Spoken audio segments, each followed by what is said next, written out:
February 7th, 2022. Sim racing history will be made and a champion will be crowned. For the first time in sim racing history, the Rowdy Energy Monday Night Racing Pro Series Championship, presented by Market Rebellion, will take place live and in person at the Carolina eSports Hub, located in the heart of downtown Charlotte. Experience the thrill of sim racing like you've never experienced it before, as the Monday Night Racing Championship 4 drivers do battle on stage, including guest appearances by other Monday Night Racing and real-life drivers competing live. Hey everybody, Kyle Busch here. Be sure to grab your tickets for the Monday Night Racing presented by Rowdy Energy Championship Night on February 7th. Grab them today.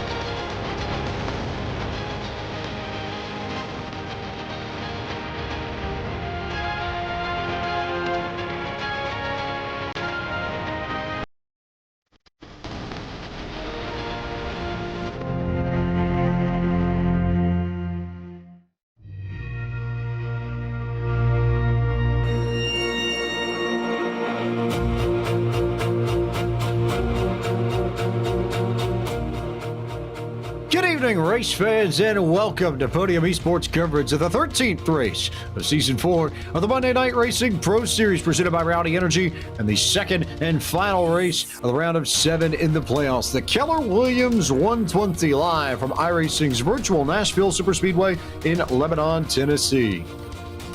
James Plank, the voice of Podium eSports, alongside Kenneth Bueno and Jacob Hoots. Ryan Bauer, our producer for the evening. Cameras provided to us by Dougie Beard.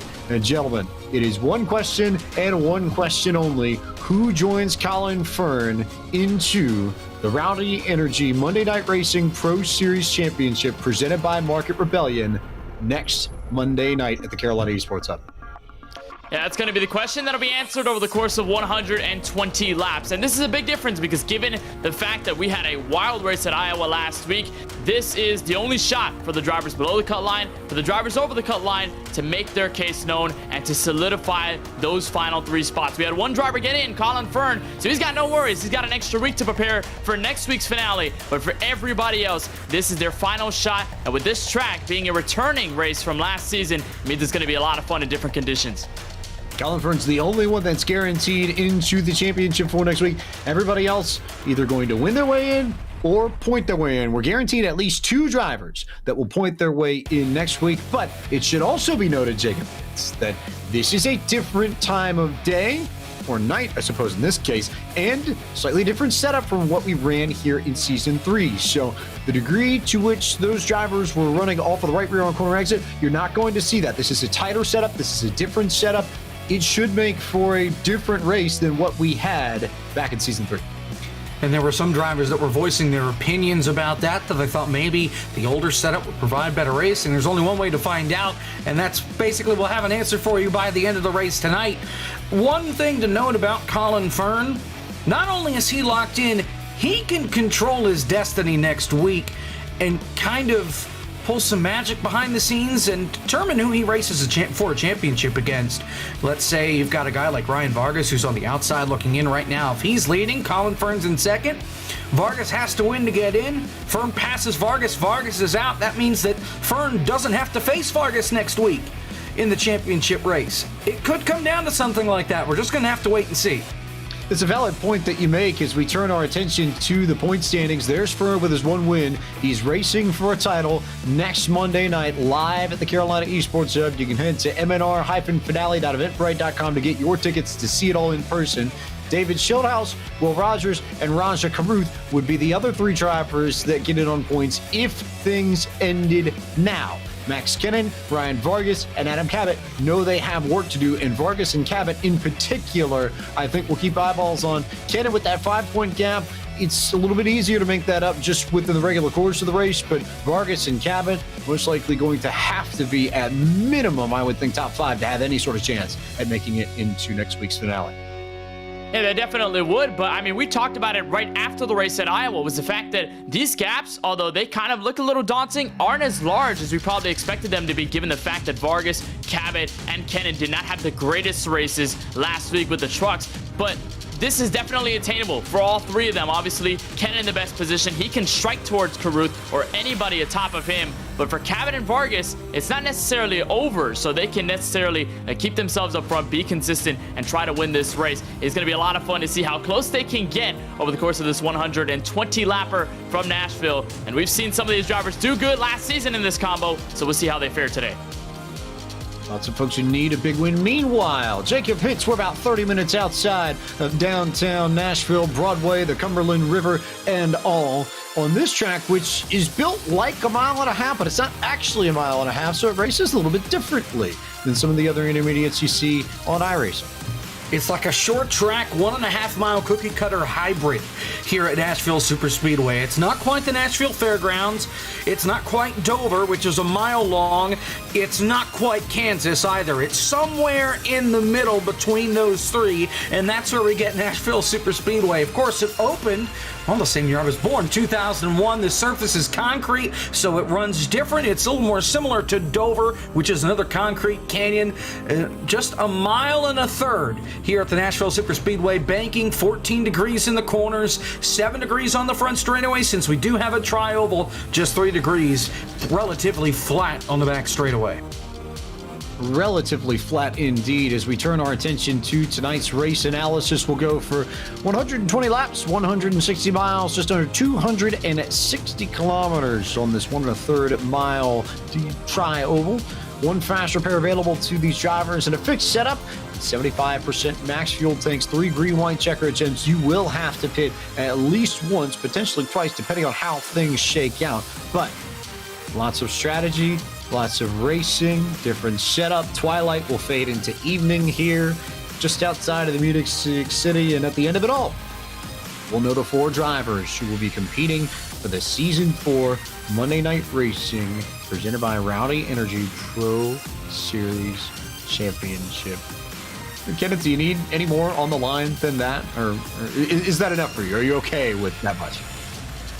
Well, I think that's a perfect setting. And, you know, we kind of put in a juxtaposition from the first round to this round. We had the opportunity, drivers at least had the opportunity to maybe have a bad race. If, let's say, things didn't go for them, they can rebound. That was okay.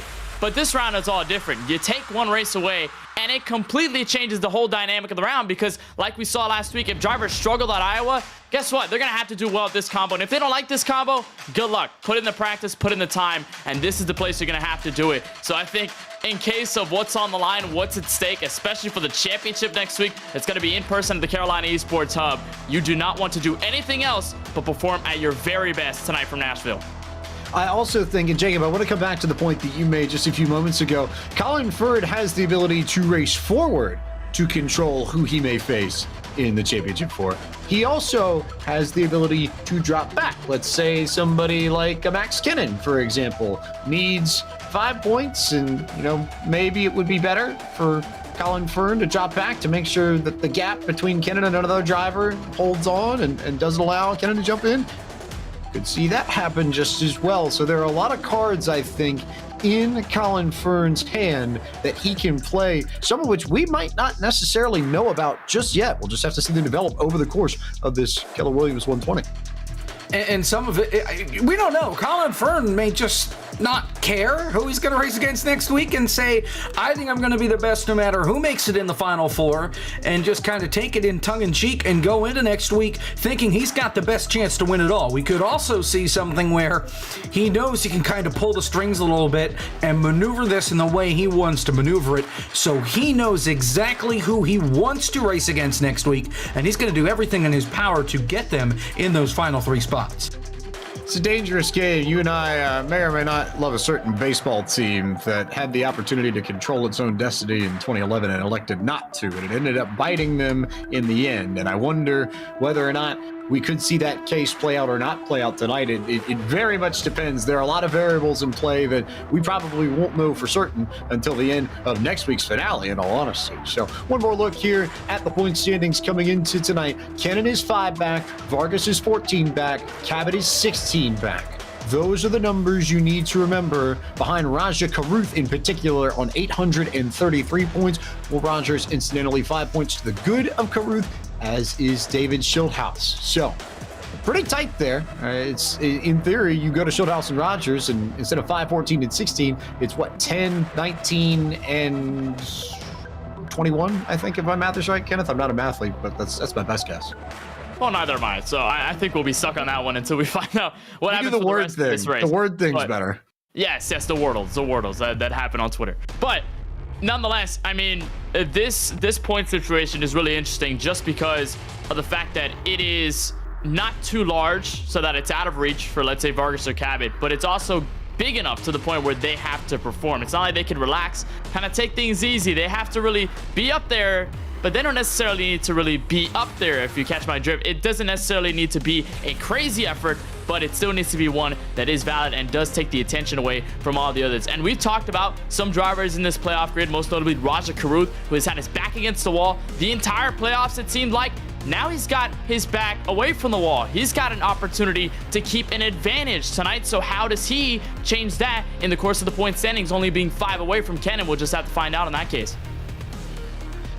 This will be wild as we get set to bring you tonight's starting grid from Bryant Technologies and get ready to feed you our Beef Jerky Award pole winner, which, if ever there is a driver that needed a pole at the worst way, in the worst time, how about Adam Cabot with a fast time at 30.773 to go top of the board and start up front in this Keller Williams Realty 120 ahead of DJ Cummings. Landon Huffman joins Monday Night Racing for the first time this evening. The number 75 Total Advantage machine starts third alongside Raja Karuth, the last man currently in on points. Colin Fern and Gabe Woods share row 3. We know Fern's going to be in the Championship 4 next week. Anthony Alfredo, a former Championship 4 driver, starts on the outside, or to the inside of Ryan Vargas in row number 4. Final 2 drivers in the top 10, Joshua Balicki and Port Jefferson Station, New York's Justin Malillo. Max Kennan, the 21 car, the first driver underneath the cut line going into tonight's event. He starts P11 with Will Rogers in the 24 up to his outside in P12. A very different contrast between playoff spots in that row. Gary Sexton will ride along in 13th in the 13 car tonight with David Schildhaus, your points leader in the playoff standings going into tonight's race. He is 14th. Case Collenbach with a great qualifying effort. He lines up the top 15 with defending champion Robbie Lyons in the 19 to his outside in that 16th starting spot. Charlotte Phoenix's James Bigford will line up 17th tonight with Brian Boris Cook to his outside in 18th, followed by league owner Ford Martin in 19th and Joshua Slade in the 1, rounding out your top 20, Jacob. Starting at 21st, you've got Mike Clay, then Stephen Ellis. He's going to start from the 22nd spot. Brett Baldeck, Matt Staldeck, 23rd and 24th. Spotter TJ Majors lines up in P number 25 with Brandon Brown lining up to his outside. Michael Massey and Mark Rebellis, 27th and 28th. Steve Affont in 29th. He was the last one to set a lap. And then the rest of the grid, Scarrett Smithley, Seth Eggert, Brad Perez, Kyle Busch, Devin Henry, Zachary Mertens. Here's 35 here at the Nashville Superspeedway. in sim. The current time of day is just around 8 o'clock on the default day for iRacing, May 15th, 2020. Partly cloudy, skies above us, 71 degrees Fahrenheit air temp, 74 degrees Fahrenheit track temp, winds headed to the north at 2 miles an hour, and no humidity. Strange for the south. We usually see a little bit of it here. But for now, one more lap until we go green flag racing. And let's bring in our Fox Sports app in-race reporter, the new man this evening, Landon Huffman, joins us in the booth for the first time. Landon, James Pike from Podium eSports. Got a copy. What's going on, guys? New man here in the league. You've heard about it. You've watched it. You've seen it. You're in it at last. How excited are you to be a part of the Monday Night Racing Pro Series presented by Rowdy Energy? I'm really excited. First of all, I'm sorry I forgot to share my video camera, so Ryan, that's on me, but just excited to be here, watch this league a little bit, and originally I was going to run it at the start of the season, but Monday nights I couldn't make work, and now I'm able to do so. So just thank you to Ford and everybody that is a part of this series for allowing me to come out here and race, and I'm looking forward to this. I love the super late model. Not exactly my favorite track combo, but we'll see what happens here. Should be a fun race. Short track driver with a lot of short track experience should play in his favor, I would think. Landon, thanks for the time, and we'll chat with you a little bit later tonight in this Keller Williams Realty 120. Sounds like a plan. Thank you, guys. Landon Huffman out of Claremont, North Carolina, son of former NASCAR Goodies Dash Series driver Robert Huffman, the White House Toyota Celica, for those of you who remember those days. Familiar faces all around, and not only there, but here in this Monday Night Racing Pro Series presented by Rowdy Energy Field, which enters the penultimate race of season number 4. Adam Cabot will stand on the gas pedal, and the next to last race of the season, the Keller Williams 120, is underway. We get the big green egg green flag for the first time this evening at Nashville Superspeedway. Oh, they're wrecking! DJ Cummings gets turned in the first corner! He backs it into the fence and the caution's out. That took long. Not at all, and I'll be very curious to see the replay on that because I didn't even get the chance to look at it. Here's a live look at DJ Cummings. He's got I think a smirk on his face that can to me suggests really we're doing this on lap 1, I guess, but it was interesting there. I'll be curious to see what the replay shows us.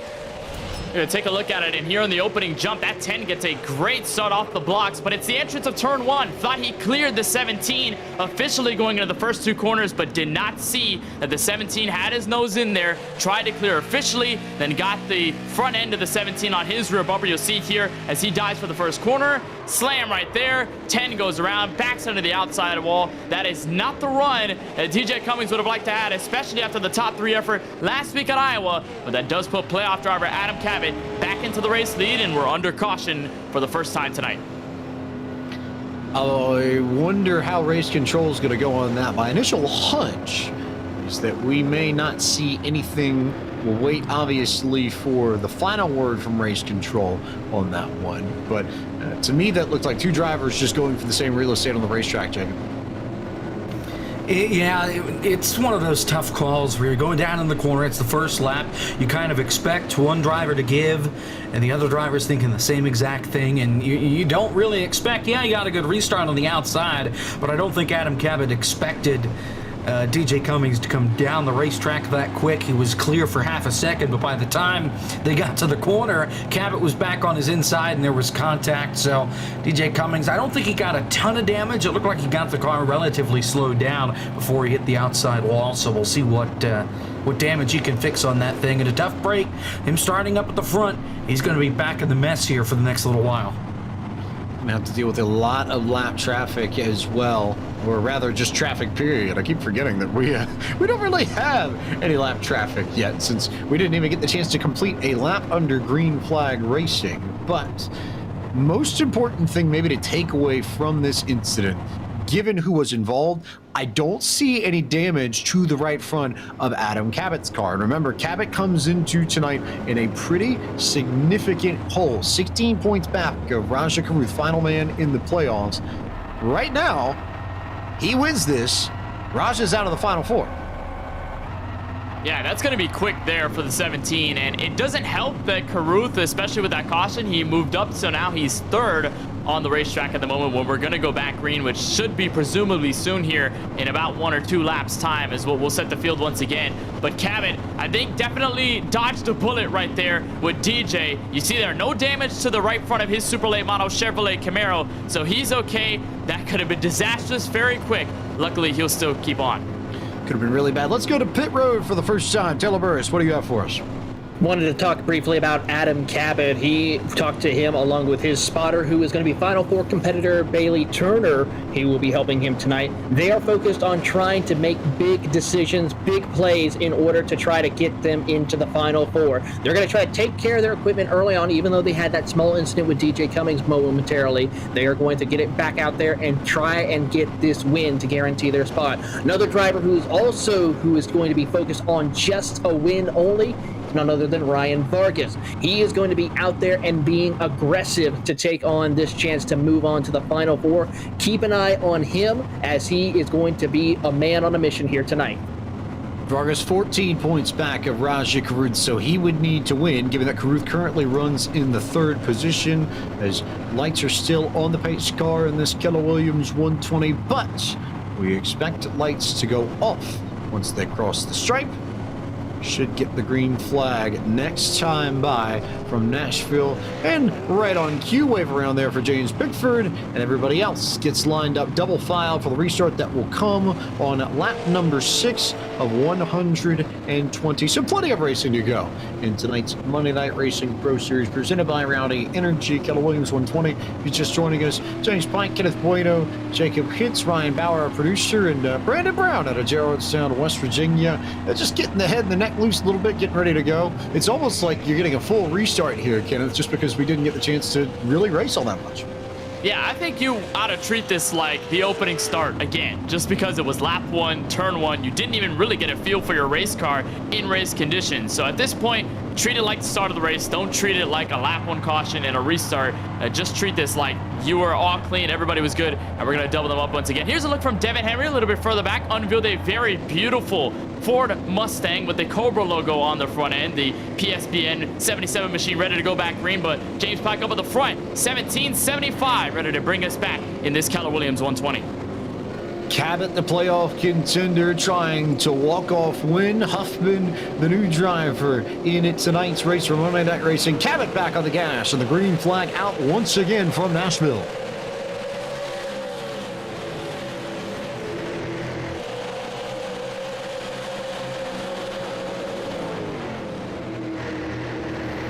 Gonna be interesting here. You got guys on really cold tires. They couldn't even make it through the first half lap without a caution. So these guys gonna be taking it easy around here in these first lap or so. Just try and get their wits about them, and especially in the back of the field where things stack up a little bit. That's where it's gonna be chaotic these first couple laps. Up front though, everybody's been able to get a single file. Cold tires a little bit for sure, certainly something we have to know, but the other thing, yes, they might not be driving off the right rear near as much as they were in Season 3, but I can already see just with the way these cars are shuffling through the corners, you've got the right rear sticking out just a little bit, so throttle control still matters to a point. It's not like we've completely taken away that element, which really was the distinctive feature and defining factor of these super late models at this Nashville Superspeedway when we were here back in July, Kenneth. Yeah, these cars naturally though are still gonna get out of your hands if you let it, if you get a little bit too overeager. But you mean to mention the difference that we're not racing on the right rear tonight. We're also not racing with a very hot track temp. Remember last time when we visited this Nashville Superspeedway with this combo, we had track temps, I think, over to the triple digits. We had a very hot concrete surface here in Lebanon, Tennessee. But now that they switched the conditions to a sunset tonight affair, now we don't have that problem. So yes, you can still kick out the rear end, but the tires necessarily aren't really going to be as unforgiving as it was, let's say, if you were to start at 3 p.m. sim time or 4 p.m. or 5 p.m. Now you're starting way later into the night to the point where you don't have to worry as much about the track temp really biting you, especially on corner exit. So keep that in mind as we go into tonight's race. Tire wear is still going to be a big thing, but it's not going to be as big as it was last season based on the time of day we're racing on. It should be noted that for those of you who are new to the sim, the clouds and the lights and the lack of sunshine, that's not just a sort of graphic illusion. That actually does affect racing on the track, because iRacing calculates humidity, calculates air temperature, calculates amount of light on the racetrack. All sorts of different variables get thrown in to simulate the feel that you would have driving on this track at night, which in turn is very different from what you would experience during the day. As we get a good look here at an onboard, I believe this might be Gary Sexton. Let's see whether or not that's the case. And yes, right on cue, Gary Sexton out of New Shore, Pennsylvania, in the Battle Beaver machine, working his way up through the top 10, currently in ninth, trying to go after Max Kennan, playoff driver for 8th. Great run for Gary so far. He's had a couple of good runs, at least early on in some of these races. He's been collected in some incidents as time has gone on, though, and you see that 21 of Max Kennan. Going to try the high side here on Ryan Vargas. You know, this is a battle right in front of Gary here, with playoff implications, with championship implications, just based off the fact that Kennan and Vargas, they're both on the outside looking in, I do believe. Kennan, Vargas, fighting for their playoff lives, and they need to go catch Adam Cabot as it stands. Now, there's also the long run elements here. If we go and get a green flag run for 20, 30, 40, how many ever laps, you will have to save your tires a bit, but for now, at least on the short run, Cabot looks strong, as does Landon Huffman and Rowdy. It seems like this entire season, Kenneth Bueno, Raj has had his back against the wall in some way, shape, or form, and yet somehow he's found a way to rebound again and again and again and again. And Jacob, I think you were looking at the same contact in the middle of the field that I might have just seen, because it was hairy for a moment. As we go on board a little bit further back of the field now, looking towards the middle of the field, David Schildhouse, I see him there, Will Rogers, Max Kennan, and our defending champion, Rowdy Lyons, there with Justin Malillo. Yeah, Max Kennan did a little bit of Tony Hawk coming off turn number 4. He got up and two-wheeled it off the corner, bouncing it off the outside wall, lost a couple of spots. He's able to keep it rolling, though. I think the car is okay. He hasn't lost too many more spots. It doesn't look like it's much different from where it was just a couple laps ago before it hit the outside wall, but you don't want to do that often, because we've seen it even in practice where these guys smack the outside wall coming up off the corner, and it's like with the safer barrier, it just picks the right side up on these race cars, and some of them can just settle back down to earth naturally. Others go for a wild ride. So if he's Tony Hawking it, then would you say that he's doing everything he can and holding on to what he is, pretending he's a Superman? Maybe?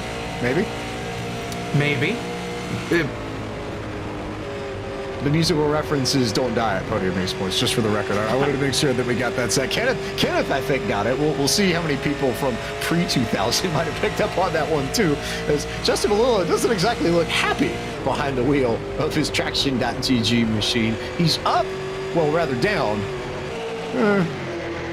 Sort of up and down, I guess, in a way. Down on the racetrack, but maybe up in spirits a little bit later. We'll see. Maybe the car will come to him as the track cools down, and then Mike Fall comes over Nashville. And at 53, I mean, there's still a long race to go, so I think at the moment he's just trying to analyze what's going on, trying to see how hard he's working the car, and given the facial expression that he had, he's definitely working it just a bit. But the battle for the race lead is on. Landon Huffman, the super late model driver in real life, takes it to the sim and takes it to the race lead as he got underneath the 17 going into turn 3, the 75 up at the front for the very first time in his M&R career.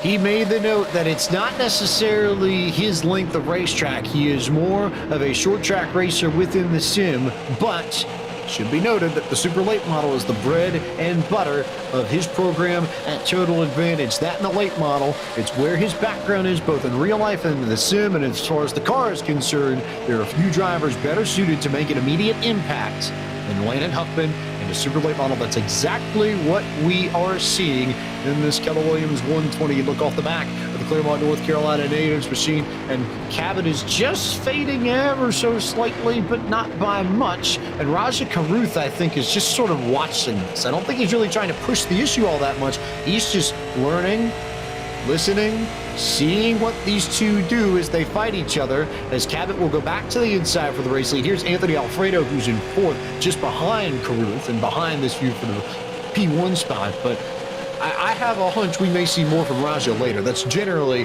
my thought process here. We're seeing a lot of Adam Cabot right now, though. He's going to go back to the inside. He knows if he wants to have a great shot, he's got to win here tonight. Huffman's going to try and cross him over. It just sets him up perfectly down the back straightaway. Huffman, his first start, he's looking for his first win in that first start. He's going to go back to the inside. He's going to retake that lead in turn 3. It's the most frustrating case, I think, if you are Adam Cabot, because Landon Huffman does not care about your playoff situation. Landon Huffman does not care who is racing for the championship for. Landon Huffman is literally just here to win this race and absolutely nothing less, and that's the worst kind of driver, in a sense, if you're Adam Cabot to be racing, because you really don't have anything to lose.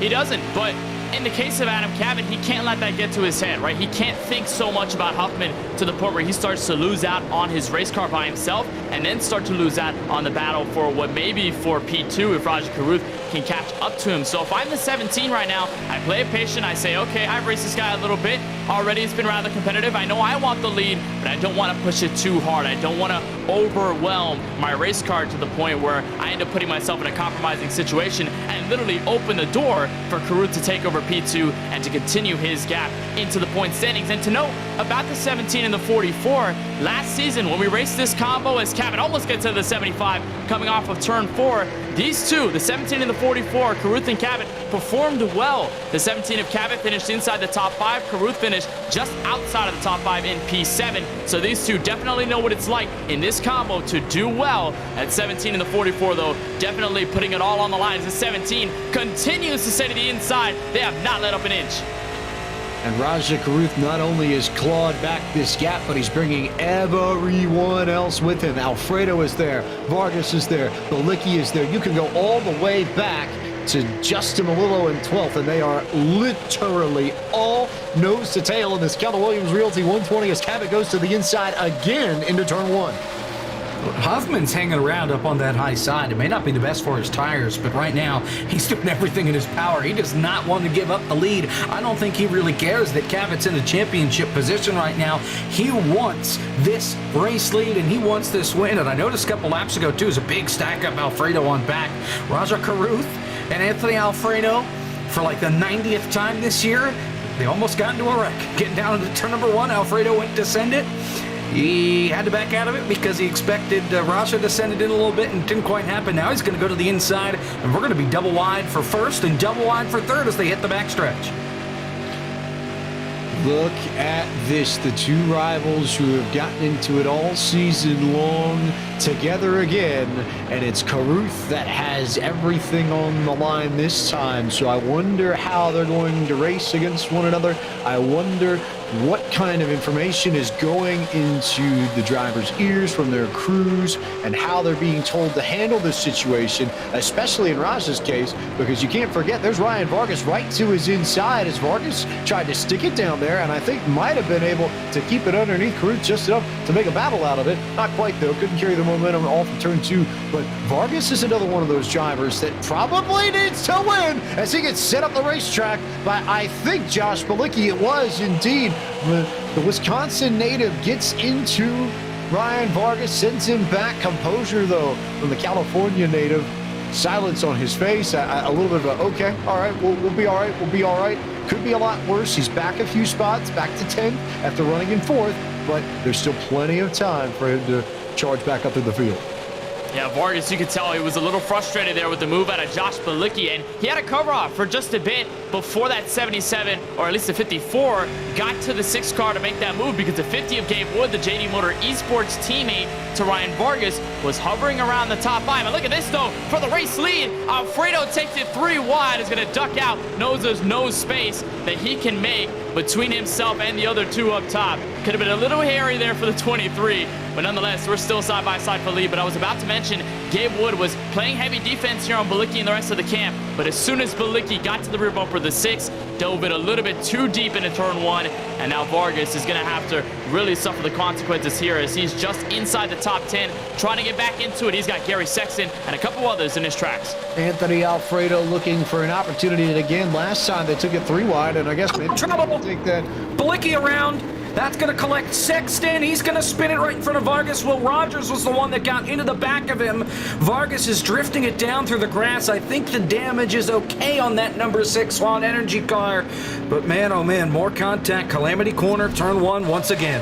There is damage on the right front of Ryan Vargas' car, but there was contact between Rogers and Bilicki. That's what starts this. And then not really anywhere for Vargas to go, not really anywhere for Gary Sexton to go. They were largely innocent in this, just trying to avoid the whole situation.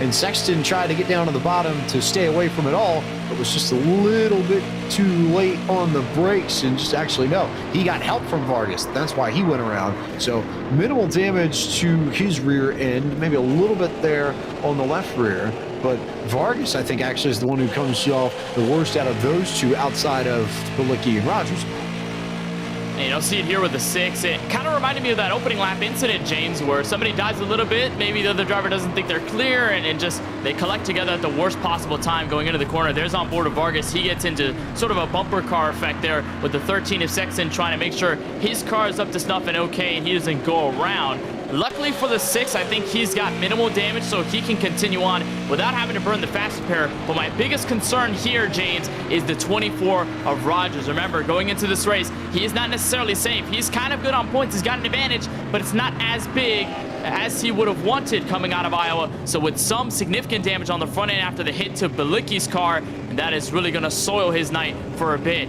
as we'll see what he can do off pit road. He will have lots of work to do. Meanwhile, the fields on pit road means we need to go down to Taylor Burris. Taylor.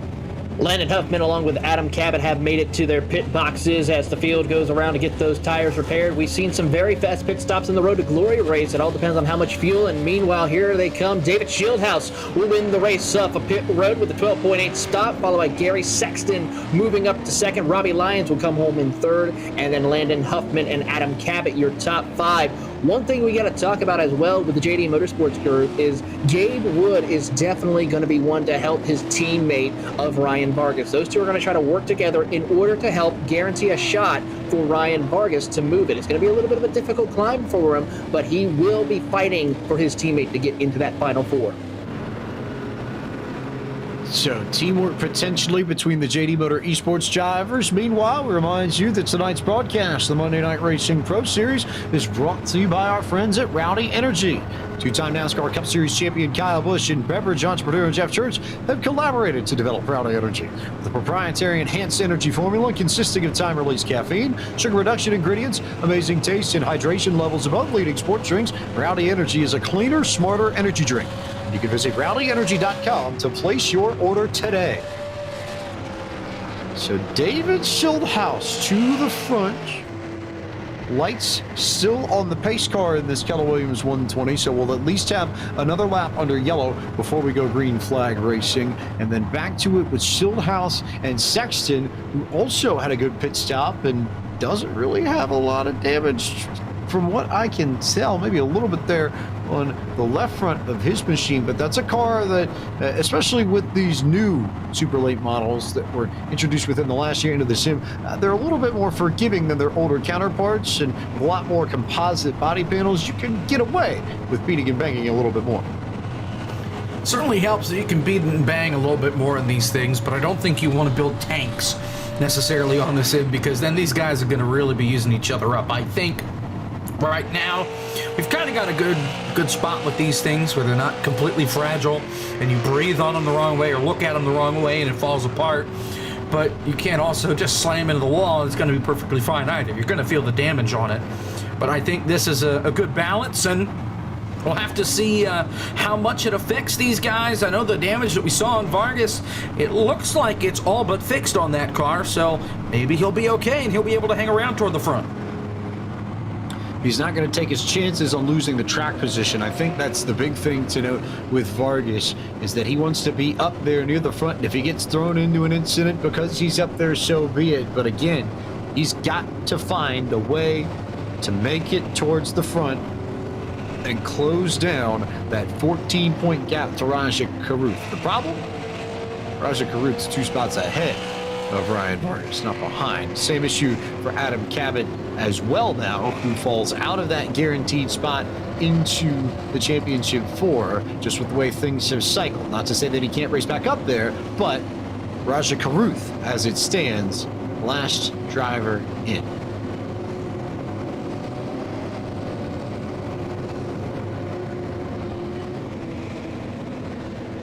We wait for all the action to come your way, and the Keller Williams Realty 120 from Nashville Superspeedway, the Monday Night Racing Pro Series presented by Rowdy Energy. Looking at our second restart of the evening after our second yellow flag. Green flag going to be in control of Barney the Flagman, and David Schildhouse comes underneath the big green and green flag to get us back going at Nashville Superspeedway with a good launch and clear of everybody by maybe 5 or 6 car lengths before they hit the first turn. A very solid start out of the 20 machine, but it's all about what happens on second on back as Gary Sexton has a mirror full of that 75 Landon Huffman. It looks like Huffman's already going to try and shove it to the inside. Remember, he's got nothing to lose, so he can do whatever he wants here in his M&R debut race as he chucks it to the inside in 3 and 4. They'll be side by side as Anthony Alfredo will try to be the third party here. He'll also try to take advantage of that 13, but so far, David Schildhouse, the points leader in the playoffs, currently clear by a couple of car lengths back to turn 1. I don't think David's going to mind this battle for second one bit as Alfredo gets to the inside, and Sexton will try and give chase to Landon Huffman, but Sexton battling back on the outside. And Gary, we've talked to him at multiple points over the course of the season, and he's felt like there have been a few that have gotten away from him. Knoxville in particular stands out. He was the fastest driver there before he got caught up in a mid-race incident and has been trying to atone for those sorts of problems all throughout the rest of this season. I know he wants one. The question is whether or not he's got the pace to stay up there with the damage, because here comes Robbie Lyons to the inside. You've got Adam Cabot down there too. Raja Caruth is in line, and Sexton's basically all by himself up top at this moment. Yeah, he's getting freight trained right now, and damage or no damage, I think if he was up there with no help, he's still going to fall back. Adam Cabot gets pushed a little high, though, as here comes Raja Caruth downstairs. That's got playoffs written all over it. A little bit of contact between Sexton and Robbie Lyons. That's going to push him a little bit wider. Now he's going to be stuck 3 wide on the outside with Vargas and Cabot downstairs. Look at Adam Cabot in the middle as he gets into Gary Sexton. They all had to check up a bit to make sure they didn't run into each other. And there was almost an incident there with Garrett Smithley and Max Kennan, too, just behind them. So everybody trying to get back to double file to make sure that they don't wreck in the middle of the corner. And the top 3 have managed to scoot away from all this. Robbie Lyons and Raja Caruth also trying to escape this. And Ryan Vargas would do well to get out of that hornet's nest, as would Adam Cabot to his outside. That was very hairy for all the playoff drivers there in that last lap or so as you ride on board here with Colin Fern. Remember, he's locked in to this Championship 4 race, so he's got nothing to worry about, and he's going to try and maybe play a little bit of spoiler here as all the playoff drivers do battle. But I saw Adam Cabot. He kind of let Raja Caruth by. He got a little bit of give, was like, okay, you can take this spot for now. And then all of a sudden, the contact happened with Gary Sexton. He had to check up, and then the 17 just kind of backed off, allowed for the 3-wide situation to happen with Vargas on the inside. And now Cabot, really the biggest loser out of all of that as he tries to pick back up. Right here, look at DJ Cummings. Remember, he went into the outside wall, turn 1, lap 1. He's got that Ford Mustang fixed up, the eNASCAR machine, all the way up to 15th, just behind the fellow eNASCAR car in Matt Staunay.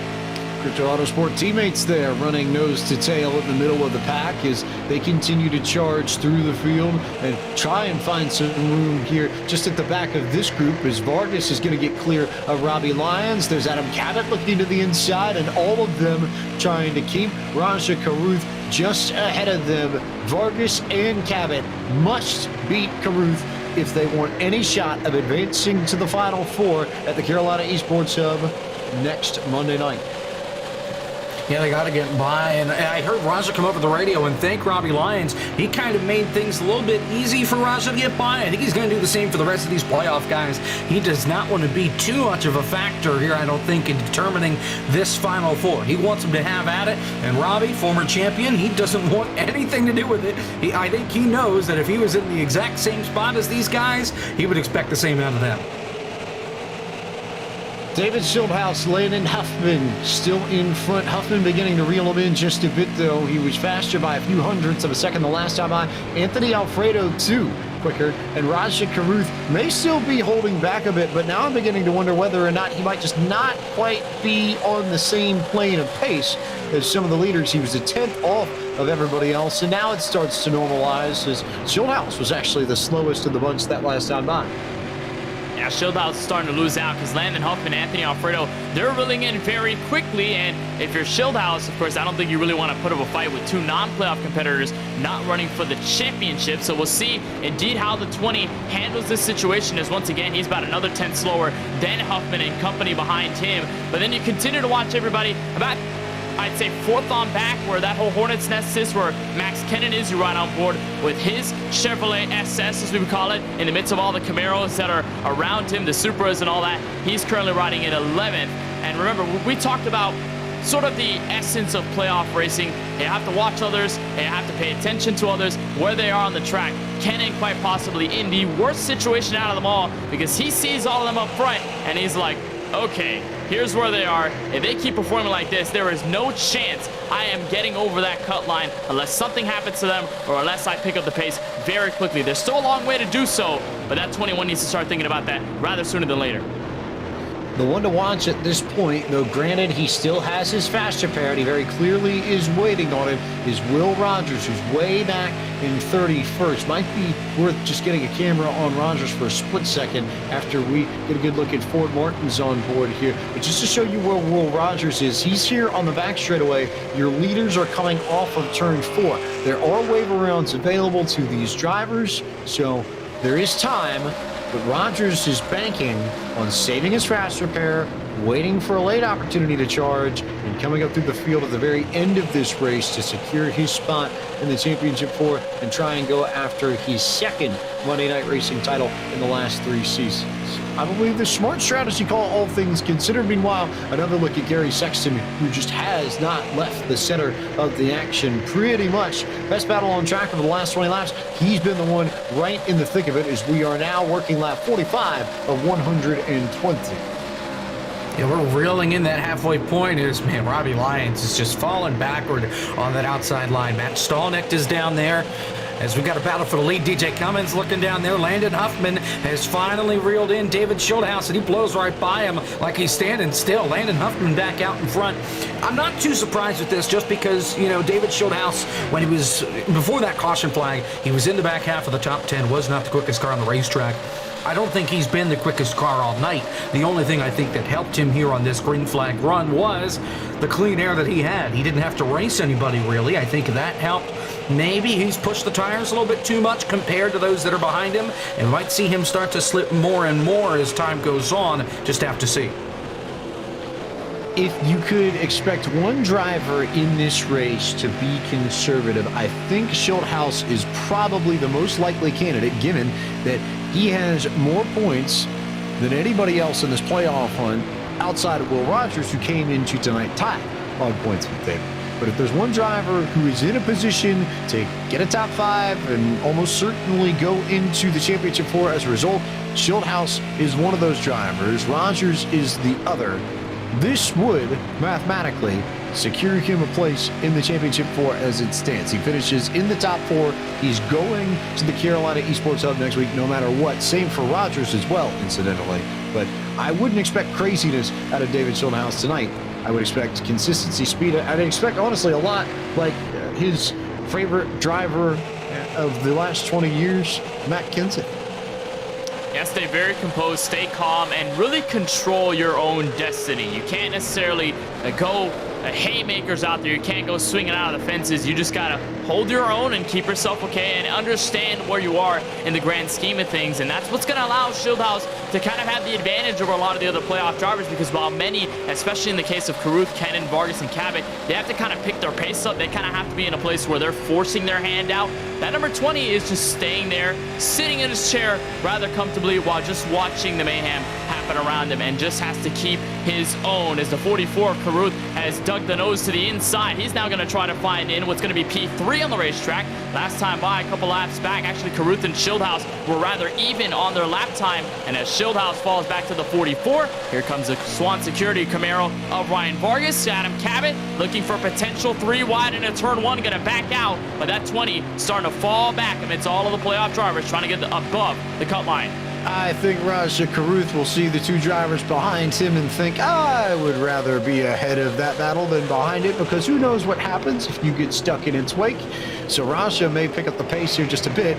Problem is that he's got Anthony Alfredo right in front of him, and that doesn't necessarily work out well for Raja either over the course of Season 4 of Monday Night Racing. So it's not an enviable place, I think, that Raja finds himself in, Jacob. Well, when Raja sent it in there to get by David Schildhaus, he about sent David Schildhaus like through the wall in turn 4. I thought they were going to make contact. It got awfully close for two drivers that are in the playoffs trying to make it to the championship for next week. But they managed, they survived, and I think Raja might be looking in the rearview mirror and seeing the 6 and the 17 and thinking, yeah, okay, now's the time for me to try and get out of here and build as much of a gap as I can for these guys, or from these guys, just so he doesn't quite have to worry as much. But I think he should expect pretty much the rest of the night that the guys that he needs to beat are going to be right at his heels as long as he's up at the front. Caruth now looking to the inside of Alfredo for second, who just drives it in a little bit deeper, and I wouldn't necessarily say he slams the door in his face, but definitely cut him off there a little bit. Now here comes Caruth back to the bottom once again. Alfredo will track and cover. Here comes Vargas down on the apron just a tad before they go back into turn 1. Caruth back to the inside, but not enough momentum, and Alfredo will roll the center of the corner to keep Caruth behind him just ever so slightly for the moment, but that could change here by the time they get to turn 3. And I think all this time that the 44 is wasting trying to get to the inside as Alfredo plays real heavy defense, it's only opening the door for right now Vargas and Cabot to just follow in the tracks and not really sort of build the gap that the 44 wants to do at this point in time. And still, they're side by side going into turn 1. Vargas will follow through in the draft of the 44 so he can keep that inside lane once the door starts to open. We've seen many times at this track, not only last season, but going into this season's race, that when you're side by side, it gets very hard to get out of it, to get some sort of an advantage, unless the driver on the outside, the driver you're fighting with, is just really, really slow on pace. So as the top two, at least the battle for second, remains side by side. Now it goes door to door for the 17 and the 6, who fight for P4. David Schildhaus has been invited back to the party, and so is Colin Fern of the 86. Oh, this could get interesting because Schildhaus got a visit there from Colin Fern, of all people, who has no reason whatsoever to push so far as the points are concerned. He's already racing for a championship, and all of a sudden, he's like, you know what, I'm going to make it more fun. We've got one of the best rivalries of the season in Raja Caruth and Anthony Alfredo going at it. We've got two drivers on the outside of the playoff cutoff line, and Adam Cabot and Ryan Vargas going at it as there's contact there between Alfredo and Caruth. Maybe just about right on schedule, and Colin Fern's like, you know what, I'm just going to throw my name entirely into that hat and make that mess even wilder than it already is. And this is going to make it that much harder for Raja, because there goes Cabot. We got Vargas down on the inside a lap ago. He told Cabot, go ahead, just take the spot. I think Vargas saw the writing on the wall, knew that they probably weren't going to make it out alive if they stayed side by side for too much longer. So, hey, let's say both of our championship races, I'll let you go. I'll try and follow you through here in the long run. And here he is now trying to follow Cabot, as Cabot is looking to the inside for P2 on Anthony Alfredo. This is a really interesting point in the run, almost 30 laps in, and I think we're starting to see some of the drivers who had the long run pace begin to come to the front of the field. Just looking at the lap times, Alfredo was slower than a lot of other drivers. Meanwhile, Raja Caruth with a big block there on Colin Fern to keep him behind him. Alfredo slides up the racetrack, and now Caruth and Alfredo are attached at the wheel once again down the front straightaway, as Ryan Vargas is clear of all this, as is Adam Cabot. Those two now beginning to chase after Landon Huffman for the race lead as we approach the halfway point. Yeah, and it looks like Adam Cabot, he has yet to fall off the pace rather than the short run or the long run. Remember, he started up at the front of this field on pole, did well in the battle with Landon Huffman in the opening laps of the race, and now has been doing a solid job to hold in over the long run. It continues to get hairy around 5th on back as Colin Fern almost got a huge send from the 20 of David Schildhaus going into turn 3. 86 is going to battle with the 23, and that could allow Caruth, Cabot, and Vargas to essentially run away here. Fern will clear going into turn 1. And this is just a great spot, I think, if you're a viewer here, James, because all of the playoff drivers who are fighting final driver in Huffman, but between all of them, it could get very, very interesting by the time we get to officially halfway. And don't forget, Max Kennan is in 10th, and Will Rogers still technically down in 31st and in big trouble if that holds. We imagine that if he gets a yellow flag, he'll use his fast repair and climb back up to the field. But if we keep going green, this could get more dire for the Space Station Gaming driver. It's something we'll need to keep our eyes on as we approach the halfway point. Landon Huffman still leading this deal, but as they come out of turns 3 and 4, we launch this great battle between Anthony Alfredo and David Schildhaus. Will cross the stripe to clear the halfway stretch, and it will give us the opportunity to bring you our iRacing Midway Race Break, which is brought to you by iRacing, the world's premier online racing game. iRacing puts you in the driver's seat to experience today's newest form of competitive motorsport, virtual racing, all from your home PC. Race virtually in Australian supercars, IndyCar, IMSA, NASCAR, the World of Outlaws, and more. Landon Huffman, your race leader, over Adam Cabot, Ryan Vargas, and Raja Caruth, 3rd and 4th, with Colin Fern completing the top 5. David Schildhaus has slid a little bit back over the screen flag run. He's 6th. Garrett Smithley, hardest charger in the field by a landslide, up 22 spots from where he started. Was 30th. Make it 23. He's now up to 7th, ahead of Anthony Alfredo, who runs 8th. Gabe Wood currently in the 9th position, and James Bickford completes the top 10 for Charlotte Phoenix. Larry Sexton in the 13 currently starts P11 right now in his Toyota Supra. It's a battle between DJ Cummings and Max Kennan for what is P12, but right now in turn 3, Cummings is going to have that 12th spot. Kennan will be back in 13th. Matt Stolnick currently holds up the top 14, with Josh Slane, the one car, starting, or right now, currently in the top 15 as it stands. League owner Ford Martin, the 07, currently rides in P16. TJ Majors, your all-star race winner earlier this season, he is 17th. Robbie Lyons has fallen back on his older tires to 18th. Kyle Busch in the 51 is currently 19th, and the 53 of Justin Malillo rounds out your top 20. Jacob. Guys, I haven't been this nervous since we visited Talladega. These guys are driving like there's 10 laps to go. We're just at halfway. 21st right now belongs to Brandon Brown. Then you've got Case Collenbach, Mike Clay, Mark Rebellis, Devin Henry, Steve Affont, Seth Eggert, Joshua Balucki in 28th, Brett Baldeck, Michael Massey, your top 30. Then Will Rogers, Stephen Ellis, Brad Perez, 5 laps down in 33rd. That's your 33-car field. And oh my, I don't know if I can handle this for another 55 laps. Just keep your heart rate pegged. Put it to the floorboard. Number 5 Jacob Hintz, as that concludes tonight's iRacing Midway Race Break.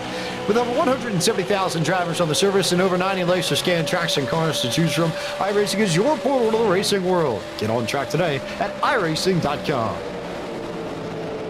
Landon Huffman still in control of this Keller Williams Realty 120. Adam Cabot in 2nd, Ryan Vargas in 3rd. Those two, as it stands, fighting for the win, unless Will Rogers can't get back up to the front. We're going to need to see when this yellow falls, if it does. If we go green, the opportunity is there for everybody to leapfrog Will Rogers. And in that case, coming into this evening, that I believe would also move Ryan Vargas just on the edge, and Max Kennan properly in. Unless Vargas can get up in front of Landon Huffman and then win, or Adam Cabot can get in front of Landon Huffman and then win. So, lots of combinations and permutations that we're keeping abreast of, but for the moment, it is still Huffman's race to lose, and everybody behind him in a train all the way back to about, call it James Bickford in 10th.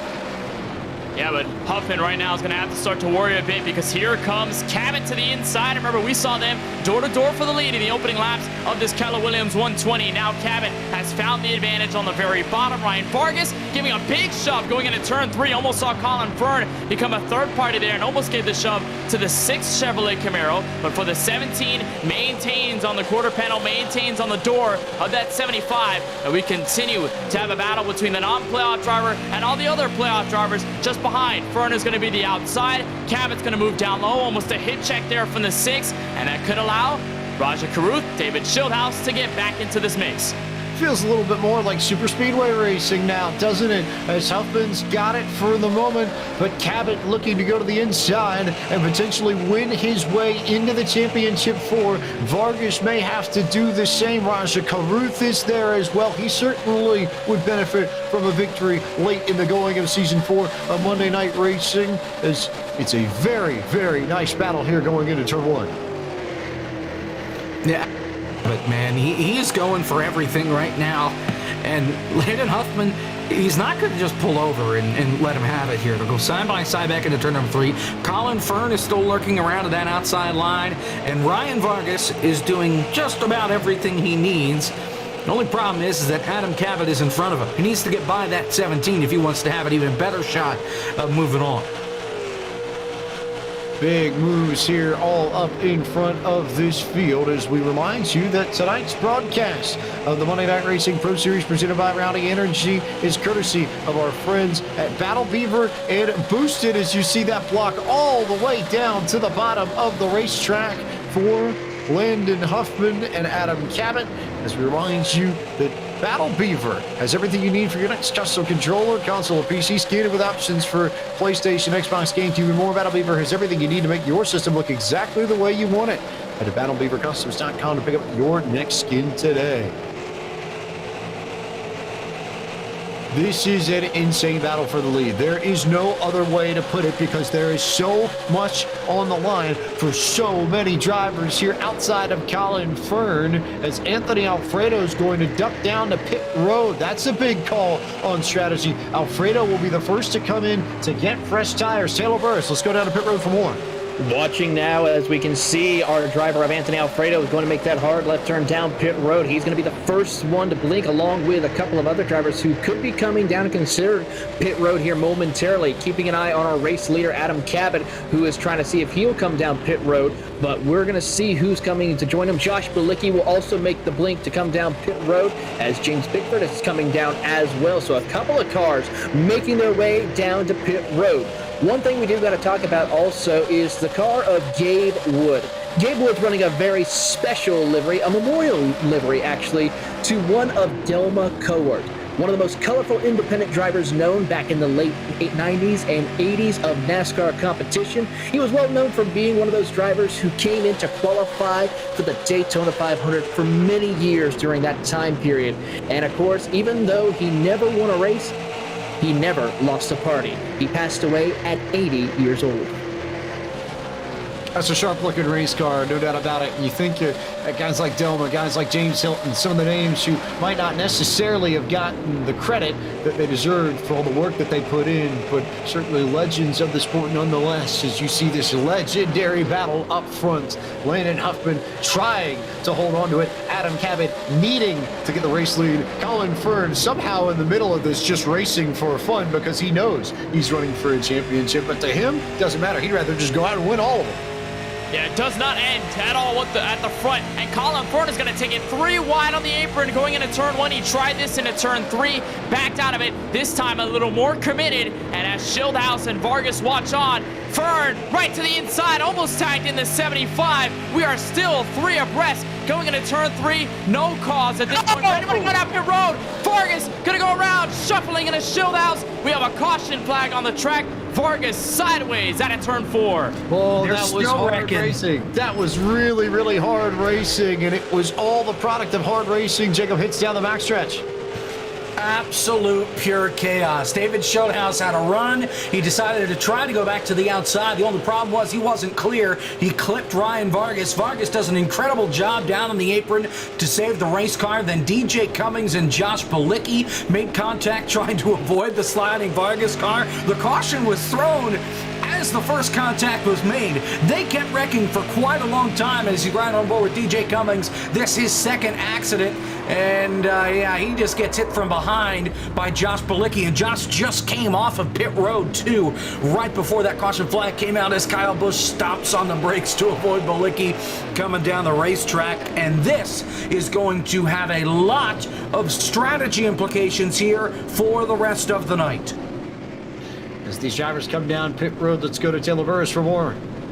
Everybody is coming down pit road to service their cars, from the leaders all the way throughout the field. Everybody's going to make their fuel stops. Adam Cabot makes his way to his pit box. Our first cars to make us in is going to be TJ Majors, Garrett Smithley, Kyle Busch, as well as David Schildhouse. Got a little bit of damage to the left side of his super late model as Adam Cabot makes his way into his pit box. Now the race is on. Who will win the race up on the pit road? As they go up onto the jacks here, they'll go around to the left side. Now the the right side of the car. It's going to be a fast stop for a couple of drivers. Garrett Smithley completed his pit box, and he is out and away. Max Kennan with a fast stop, but it will be Adam Cabot who will win the race off pit road, followed by Max Kennan, Garrett Smithley, Ryan Vargas, and Landon Huffman, your top 5. And a beautiful stop by Max Kennan, a 16.2 stop. He is flying out there.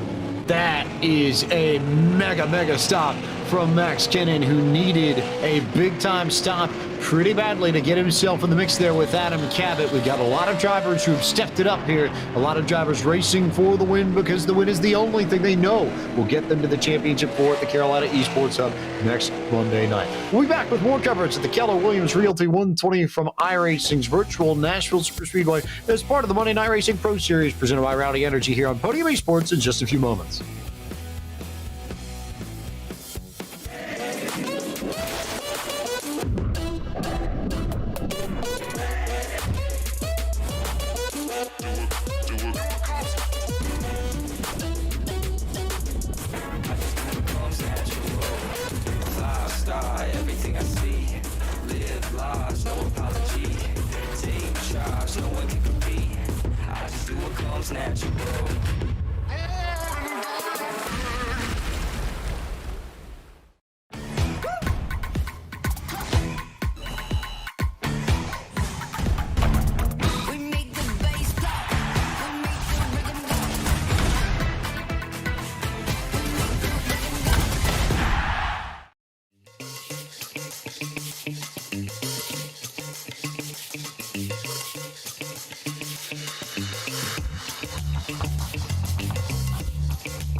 Welcome back to Podium eSports coverage of the Keller Williams Realty 120 for the Monday Night Racing Pro Series presented by Rowdy Energy. As we remind you that tonight's broadcast is brought to you by our friends at BOOSTED.BIZ. You build a custom platform for your brand to sell your products.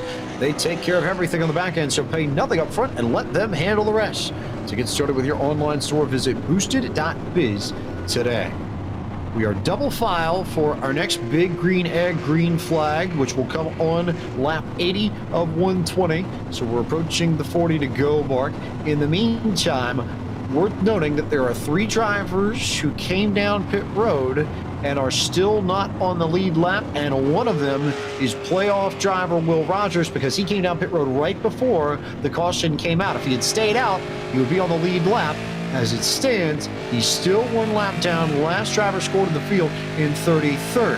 He would be out of the championship four if the checkered flag fell right now. And this now becomes a part of the picture because as we close down towards the end, he may need a little bit of help in order to have a shot at running for the title live and in person next week just outside of Uptown Charlotte, as it will be Adam Cabot who could use a win in the worst way to get the big green and green flag in this Keller Williams Realty 120 and get us back to racing at Nashville Superspeedway. A couple of cars shuffled as they were going to turn 1, most notably Kennan and Vargas. They kind of whipped out the tails a little bit of their race cars as they were going into that first corner, almost 3 wide as Vargas tries to take the nose in. Roger Carruth going to be the 3rd car here. He'll fall out as Vargas will switch back to the inside. Will follow through on Landon Huffman, but all of them just continuing to let the 17 run away. And how about Smithley? Started 30th tonight. He's the defending winner in this M&R combo. He's currently up to 2nd as he tries to chase down the 17 and play a little defense on the 75 on back. And maybe play the role of spoiler too, because he's got nothing to run for. He's not in the playoffs and just trying to win for pride, just trying to run away with this and shake up the order for everybody else as they're single file up to about 5th. But if you go back to, we'll call it maybe Colin Fern, Max Kennan, and then even further back, big battle between Gary Sexton and DJ Cummings for 10th and 11th. Yeah, big battle back there. Kennan is still fighting on here with Colin Fern. Kennan smacked the wall that last time by. This time it's Gary Sexton that hits the wall. He comes down and chops the nose of David Schulthouse. Schulthouse still peeks to the inside. They'll go side by side to turn number 1. Ford Martin, Kyle Busch side by side right behind as well. So while things have calmed down for the moment inside the top 10, just outside it, things are really heating up. Ryan Vargas now to the inside of Landon Huffman, and everybody watching this battle with great intent because you know how tight it is. Vargas could use that win badly. He's not going to be racing for a title if Adam Cabot continues to lead this race, so he's got to go. He's got to find a way to get up there and fight for the lead. Yeah, Vargas, the Rhino, needs to stick out the horns here on the 75 of Huffman, because if he stays behind him, chances are, here comes the 44 of Carruth. And as I say it, Carruth finds the nose to the bottom. Will he send it into turn 3? Answer is yes. Vargas will give him the space. He'll be a little bit patient. Quick switch around for position. Bring trouble. Carruth. Oh, they saved it. Gary Sexton just did a power slide all the way through turns 3 and 4. He got hit from behind and slid it all the way onto the apron. I believe Ford Martin was the one that got into the back of him. I don't know how he saved that thing because it was dead sideways pointing to the infield in turn 3. Right there you see the contact, and he's spinning, and he saves it. Down to the apron, and everybody avoids him. And they're wrecking in the background here on the back straightaway now live. Caution is out. We've got Seth Eggert around on the back straightaway, so the wheels have fallen off the wagon, and 2 crashes for the price of 1. It was contact between Eggert and Case Collenbach that brought this one out. Here's that replay. And Eggert didn't even completely go around. He was sideways, then a little bit past sideways, and then caught it back up. But within the context of the championship, here's your break that you needed if you're Will Rogers to get back on the lead lap with the wave arounds and get back to fighting for positions and maybe, just maybe, saving his playoff chances yet, although it's also worth noting he has used his fast repair. So it's a precarious position that he finds himself in, but it's not impossible. It's going to be an uphill battle for Rogers here as he's going to try and pick this up. And time is going to start to run out here. We've already now under 40 laps to go. Things tick rather quickly here at the Nashville Superspeedway just because this track isn't that long. So if you're Rogers right now, you have to really pick up the pace. You've got the break that you needed here with this yellow, but now you really have to dig in and do the dirty work, because if you don't do it, then you're not going to get close to all the other playoff drivers. And it doesn't help Rogers that all the other playoff drivers who need good races tonight are having good races tonight. That's the problem for the Space Station car right now. I feel like it would be more advantageous if you had somebody else be the fool that does your dirty work, as a certain Steely Dan song goes, Once Upon a Time. There's a reference we haven't made yet, I think, on Podium Esports, but we can go around the musical merry-go-round every once in a while here. So as it stands, see if we might be able to get a word here with Landon Huffman. We've got a few drivers on pit road, but not too many to talk about. So Landon, you've run this race. You've been part of the action here for a good chunk of the evening. What's it been like fighting in the top 5? Because it's been entertaining to watch from our perspective. The draft actually means a good bit. I didn't know how much it would factor in, but it seems like with these super late models, the side draft and the toe is really, really strong. So I'm not sure leading is really the place you want to be. Your car seems to turn a lot better when you're behind someone. As soon as you get out front, the clean air actually seems to make it tighter, which is the opposite of anything I've ever known, but that seems to be the case. I don't know if anybody else is fighting that, but it's been a lot of fun. Everybody's being aggressive. I'm trying to be aggressive, but also race as respectful as I can. It's been, pretty good up here so far. There's been a couple of blocks that I probably wouldn't have thrown, but, that is what it is. I'm having a good time. Hope you guys are enjoying it. Have you been told of any of the playoff implications? Do you know what's happening around you in real time? Are you sort of racing with that in mind, or are you just sort of going for it? Well, I want to win, obviously, but I don't want to affect any of these guys that have ran the points all season. Colin's being pretty aggressive. I know he has a win already, so he really doesn't have anything to lose, but I'm going to do my best not to affect the championship, but obviously, if we can finish this thing in victory lane, that's what we're going to do.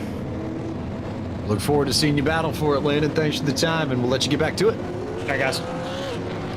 Landon Huffman, driving the Glitch Total Advantage Super Late Model this evening. It's Adam Cabot, though, that's still your race leader. Garrett Smithley to his outside. How about that, Kenneth Bueno? You called it. He did win here in Season 3. Looking to go back-to-back with this combo, this time in the night.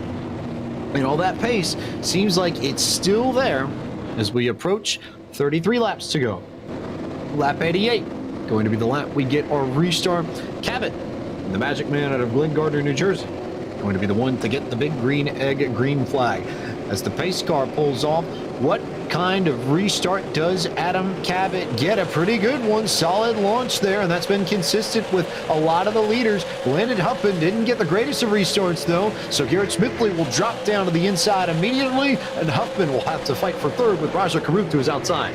He tried to cover off there to make sure that 75 did not try to get a little advantageous there into turn one. Now he's got to deal with the 44 as Karuth gets a good run off of that second corner. Vargas tried to look underneath Colin Fern. A big block by the 86. Going to send Vargas out a little bit of a checkup effort as he stays behind. Going to follow through just in front of his JD Motor Esports teammate in Gabe Wood. So that could help him defend against Max Kennan. But it continues to get tight up at the front of the field. Now here comes Karuth inside on Landon Huffman for third. Look at Raja Karuth go. Look at Raja Karuth fight. Look at Raja Karuth power off the inside, and he might just get this done from the bottom and get around Landon Huffman to go to third if he can make it stick. Biggest question, though, whether or not he can do anything and whether or not Colin Fern decides to shake it up. Tell you what, if that EOL penalty didn't exist for causing the caution, we'd be digging Colin Fern out of the inside wall on the back straightaway from a couple laps ago, because Ryan Vargas absolutely should have sent him for that block going into turn 3. Fern, of course, is not. I mean, he's in. He's in. He doesn't have to worry about next week because the caution flag is out. They're wrecking in the back. Oh, it's a huge wreck.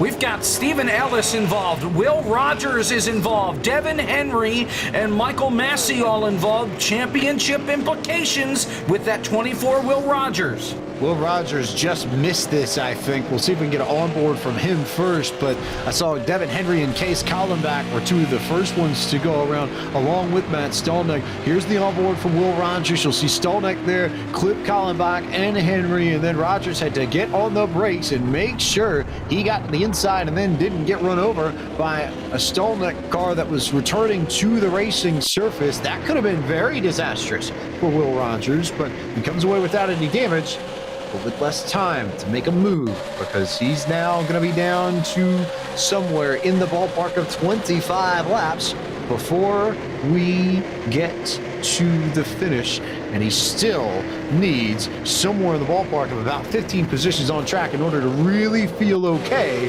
about his chances of making the championship four. Yeah, this incident and this avoidance, really a great avoidance by the space station car, helped him in his tracks, but as everybody slows down, it's only making things worse for him to think about just how many cars are in front of him. A great avoidance there by the 4, Brett Baldock. We saw him have a great crash avoidance earlier on in tonight's race, so he keeps the Queen City News car up clean, at least in his Toyota Supra. But it all started, it was 3 wide going into turn 1. It was James Bigford underneath Mike Clay, who then was underneath Matt Stolnick. Matt Stolnick came down the track just a bit.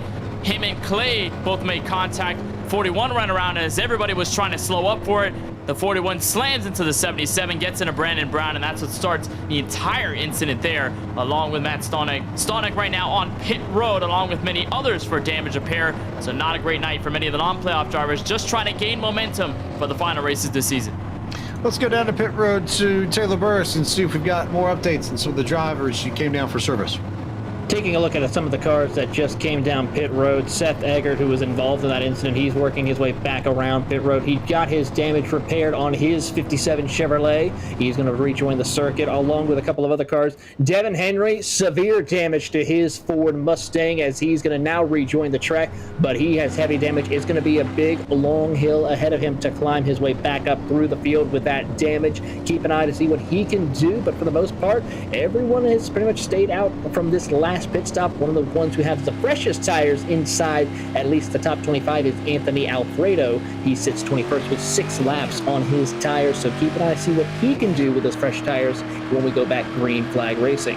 That could be a fun charge to watch late in the going, as we remind you that tonight's broadcast of Monday Night Racing is brought to you by SimSeats. Since 2009, SimSeats has been designing and fabricating high-quality driving simulators, including motion systems, custom fabricated parts, and complete turnkey iRacing packages, all made in the United States of America.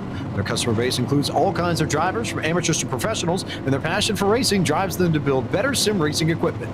Don't limit your track time to the weekend. Visit www.sim-seats.com for more information as we approach 25 laps to go. Green flag, courtesy of our friends at Big Green Egg. Coming next time, it's James Pite, the voice of Podium eSports, alongside Kenneth Bueno, Jacob Hitz, and Ryan Bauer, our producer for the evening, bringing you all the action from the Keller Williams Realty 120 penultimate race in Season 4 of the Monday Night Racing Pro Series presented by Rowdy Energy.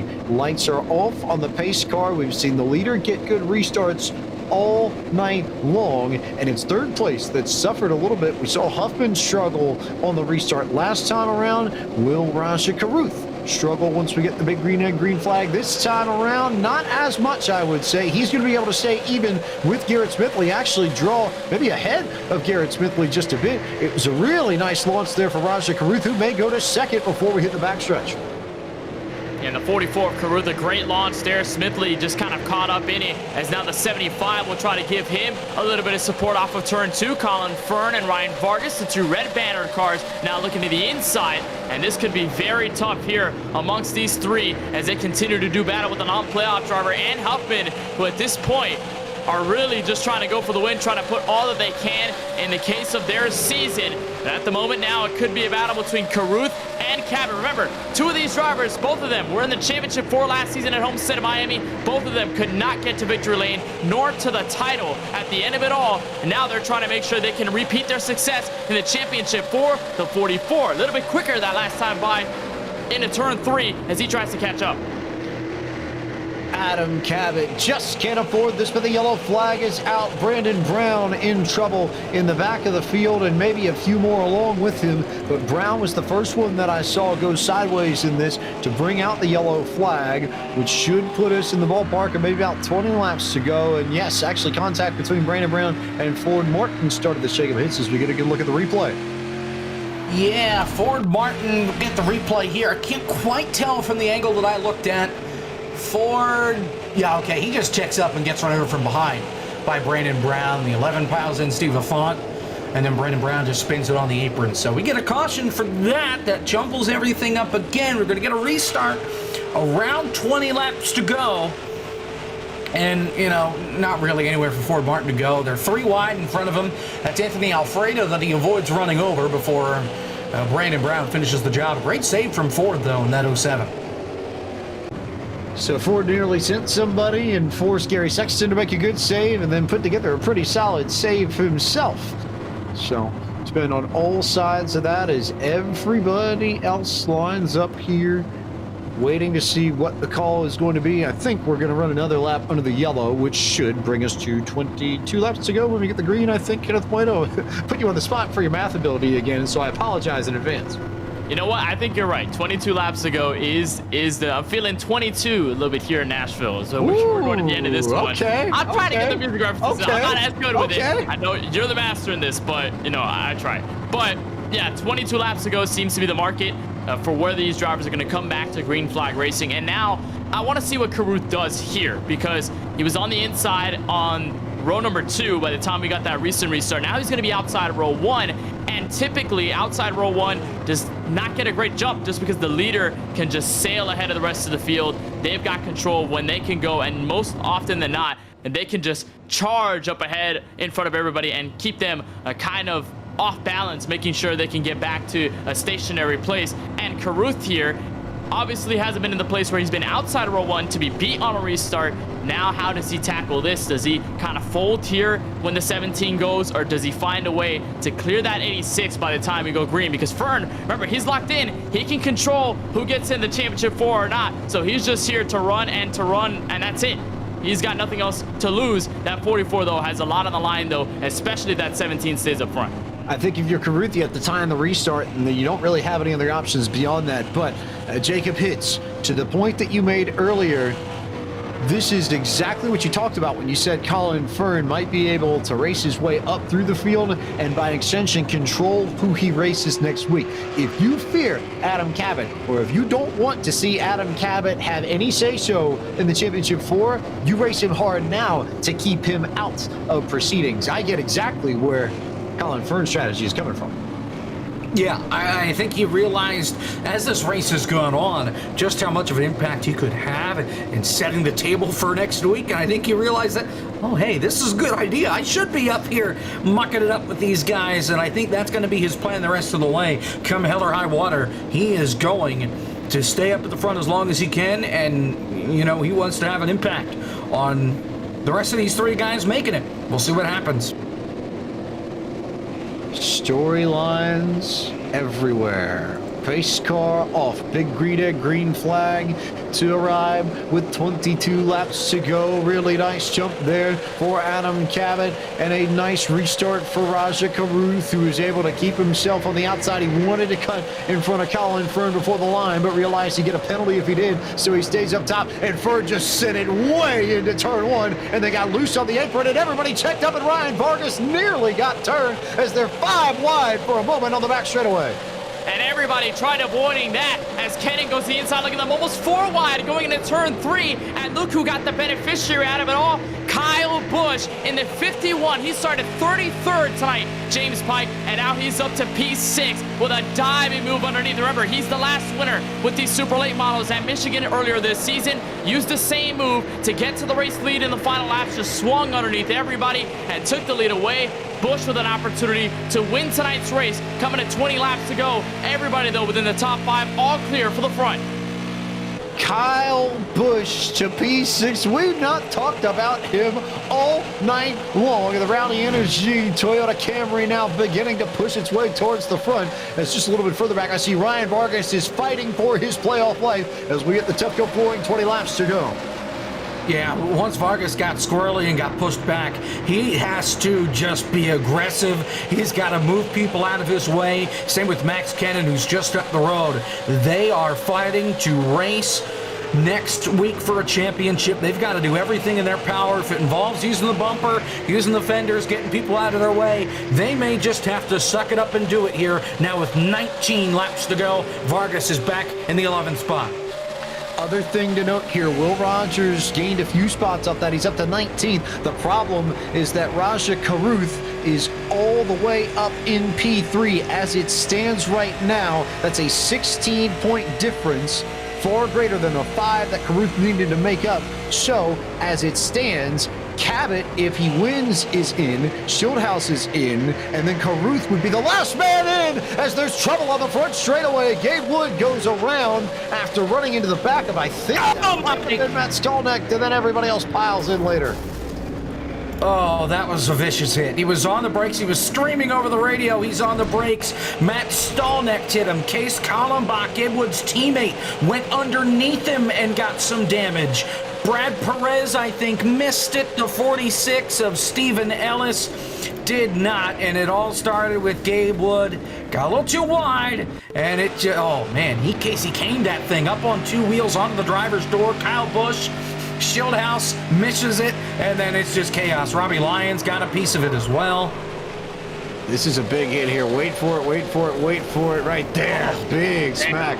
Space Force. Yeah, Podium eSports Space Administration candidate right there as Mark Rebillis went upside down. But also worth noting, at the very beginning of this, you might be able to see it if we go a little bit further up. Here's Rebillis on board. But Colin Fern was the first one who got in the fence, and Gabe Wood just sort of followed Fern into the wall, and that's really where this all took off, literally and figuratively.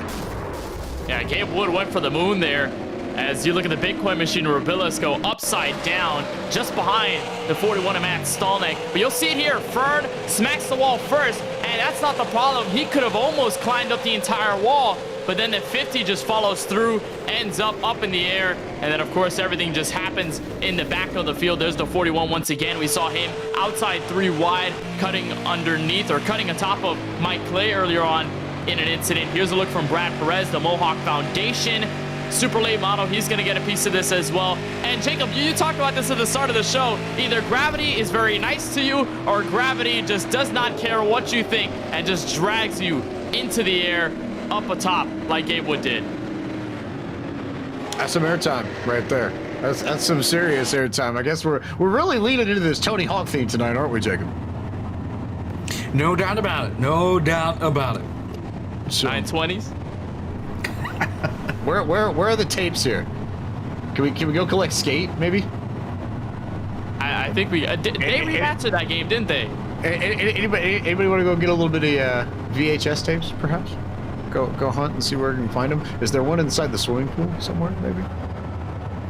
All right, we'll stop. We'll stop. I am the only one old enough to really just for this. Y'all weren't even born when the first one came out, so we can throw that one on you there. But in all seriousness, let's go back to the gap between Will Rogers and Rajah Caruth. That's what we need to watch now, because as it stands, Rogers is 16th, Rajah Caruth is 3rd, 12 points. So it's come down a little bit. Still not enough to save Will Rogers, but it's not out of the question.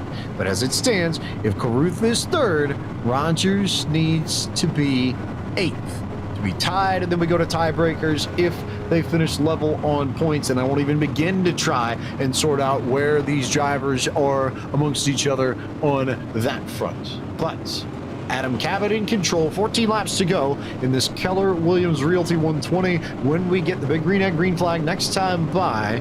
And can Rajah Caruth stay tucked up? And what can Kyle Busch do now that he finally has some track position? I'm not sure exactly here. And Kyle Busch, I mean, he's been in the clutch in this kind of moment before. I referenced Michigan as the place in the final laps where he swung it to the inside as everybody went out of turn 2 and just took the race lead going into turn 3, was able to run away with that. Kyle Busch can do pretty much that at this point if he allows the 44 by and then clears in front of Schildhaus, Majors, and everybody else who tries to take position away. But obviously, battle was focused on between Cabot, Caruth, now Schildhaus, obviously Vargas and Rogers, because they're in a very peculiar spot, and Adam Cabot is in the jackpot area with 15 laps to go to take this win. We'll see if it holds. So much on the line for so many different drivers. Storylines abound. Big green egg, green flag, and how early can you go if you're Adam Cabot? That's about as early in the box as we've seen anybody go on a restart all season long, maybe in the history of Monday Night Racing. But Adam Cabot was not playing around that time, and it leaves Rajah Caruth to fight Garrett Smithley from the inside to try and hang on a second as they come down the backstretch. That was like an IndyCar restart. That was kind of cool with how early that they launched off. You got Rajah, we got the lap car Rebellis down on the apron. That kind of forced Rajah to lift, and here comes Smithley down on the inside. This battle for second was over until that 99 got in the way. Now it's back on, and Smithley's going to take second back. Smithley good. Rajah Caruth back to 3rd. Will Rogers in 14th now. It's an 11-point gap. We will monitor that over the last 20 laps because as it stands, that is the gap we are watching to see which one of those two ends up being the last one into the championship four to compete live at the Carolina eSports Hub next Monday night in person. But can Garrett Smithley maybe say something about this as we approach 10 laps to go? That 52 definitely has the speed, and that last time by, he was almost a full 10th quicker, James, than your leader, Adam Cabot. So that 52 may have something to say to that 17 by the time this race is all said and done. Caruth, though, trying to send it for second. He drops hard on the brakes. He'll be able to slowly get to the inside before it officially clears the 52. Going to be able to play a little bit of defense here. Now Caruth going to try once again, hitting the reset button. One car, though, up into the outside wall, and a caution waves, and I believe it is Brandon Brown. It is in the number 12 car. It is indeed Brandon Brown, who still has his fast repair, worth noting that, so he's got time to fix it. But same thing that we saw, almost identical to the incident that Colin Fern and Gabe Wood had just a few moments ago, where just overdrove turn 4 and got the wall there, Jake. Once again, turn 4, nobody's friend. It's Calamity Corner, just a little too high, kicked him up onto his driver's door, and then he gets hit from behind. That's the 4 of Brett Baldeck that hits him from the rear and lifts him up into the air, bringing out yet another caution. And now we got a restart inside 10 to go, and I tell you what, the block that Garrett Smithley pulled on Rajah Caruth, I would pay to see that again here on this next restart because I thought things were going to boil over right then and there. If it happens again, I think Raja's going to ship him off into turn number 3. The good news is that I don't think you're going to have to pay to see another one of those from somewhere. It might not be Carruth and Smithley, but you're probably going to get that action for free, as you do every week here in Monday Night Racing. Always free to air broadcasts. You are wonderful fans in the populace, but this could get really, really tricky, I think, for a lot of drivers. I look at Ryan Vargas back there. He's got to win. He has no choice at this point. It's about the only way he's going to have any shot at making the championship four. So he's going to be in a barn burner. Max Kennan's back there. He's going to go. Colin Ferd might try and pull something, but with the fast repair in and the damage, well, actually, no, the fast repair in and the damage gone. He saved it. I thought he had used it, but he did actually save it. So he's got a clean race car, just doesn't have the track position. In the meantime, though, we'll go down to pit road for more stories from Taylor Burris. A couple of cars deciding to choose to come down pit road to fix the damage on their race cars, such as Joshua Slayton, Case Colin back. One of the biggest movers, though, that we have to talk about, like we said, was Anthony Alfredo. He is going to be a major player in this final restart if we get this here. He has 10 lap fresher tires than everyone inside the top 10 and will be a factor for this opportunity. We've had a couple of great drives. We saw in the Road to Glory race, Bailey Turner had about 10 laps fresher tires than our winner, Nick Olsen. He was able to put on a very strong performance. He just ran out of time in order to not get around him. One thing also to keep in mind is the outside lane. If you are not careful on these restarts with these old tires, it can be detrimental. Keep an eye on seeing how Garrett Smithley will be able to hold on to this and see if he can get a good start to keep up with Adam Cabot. Take a deep breath, count to 3, then exhale.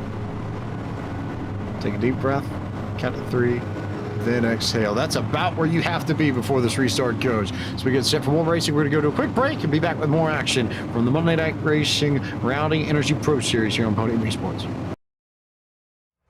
February 7th, 2022. Sim racing history will be made and a champion will be crowned. For the first time in sim racing history, the Rowdy Energy Monday Night Racing Pro Series Championship, presented by Market Rebellion, will take place live and in person at the Carolina eSports Hub, located in the heart of downtown Charlotte. Experience the thrill of sim racing like you've never experienced it before, as the Monday Night Racing Championship 4 drivers do battle on stage, including guest appearances by other Monday Night Racing and real-life drivers competing live. Hey everybody, Kyle Busch here. Be sure to grab your tickets for the Monday Night Racing presented by Rowdy Energy Championship Night on February 7th. Grab them today.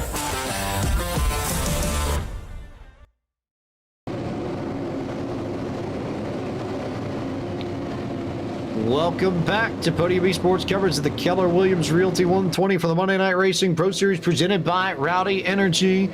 8 laps to go, coming to 7 laps to go, and a big green egg, green flag to Adam Cabot once more, who has been up front just about the whole of this race, but that's not to say he won't have challengers, as Cabot waits a little bit deeper in the restart box this time to go. We're back underway from Nashville. Very good start by the 17, but an even better run out of the 52 of Garrett Smithley. Timed the restart perfectly, and instead of falling back from Roger Carruth, who could have picked up second there, 52 now blocks the 44, and now Carruth will be back in third. He'll have to fight against what will be Schildhouse and Alfredo, who are currently side by side for what is P4 right now on the racetrack, but it continues to get tense. Here's Ryan Vargas inside, just behind the 20. And of note, Will Rogers is up into the 10th position.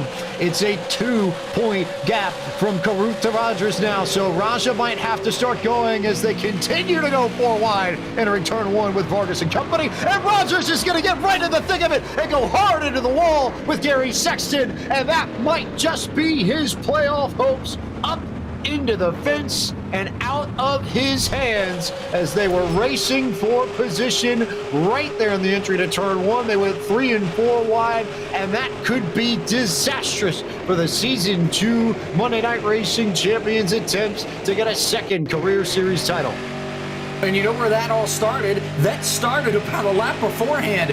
Ryan Vargas had a big run. David Schildhaus threw a big block down the back straightaway. Vargas got into the back of Schildhaus. Schildhaus was then out of shape practically from turn 3 all the way back to turn number 1 as they were still blocking each other. That just stacked everybody up. And then they got 3 wide behind him.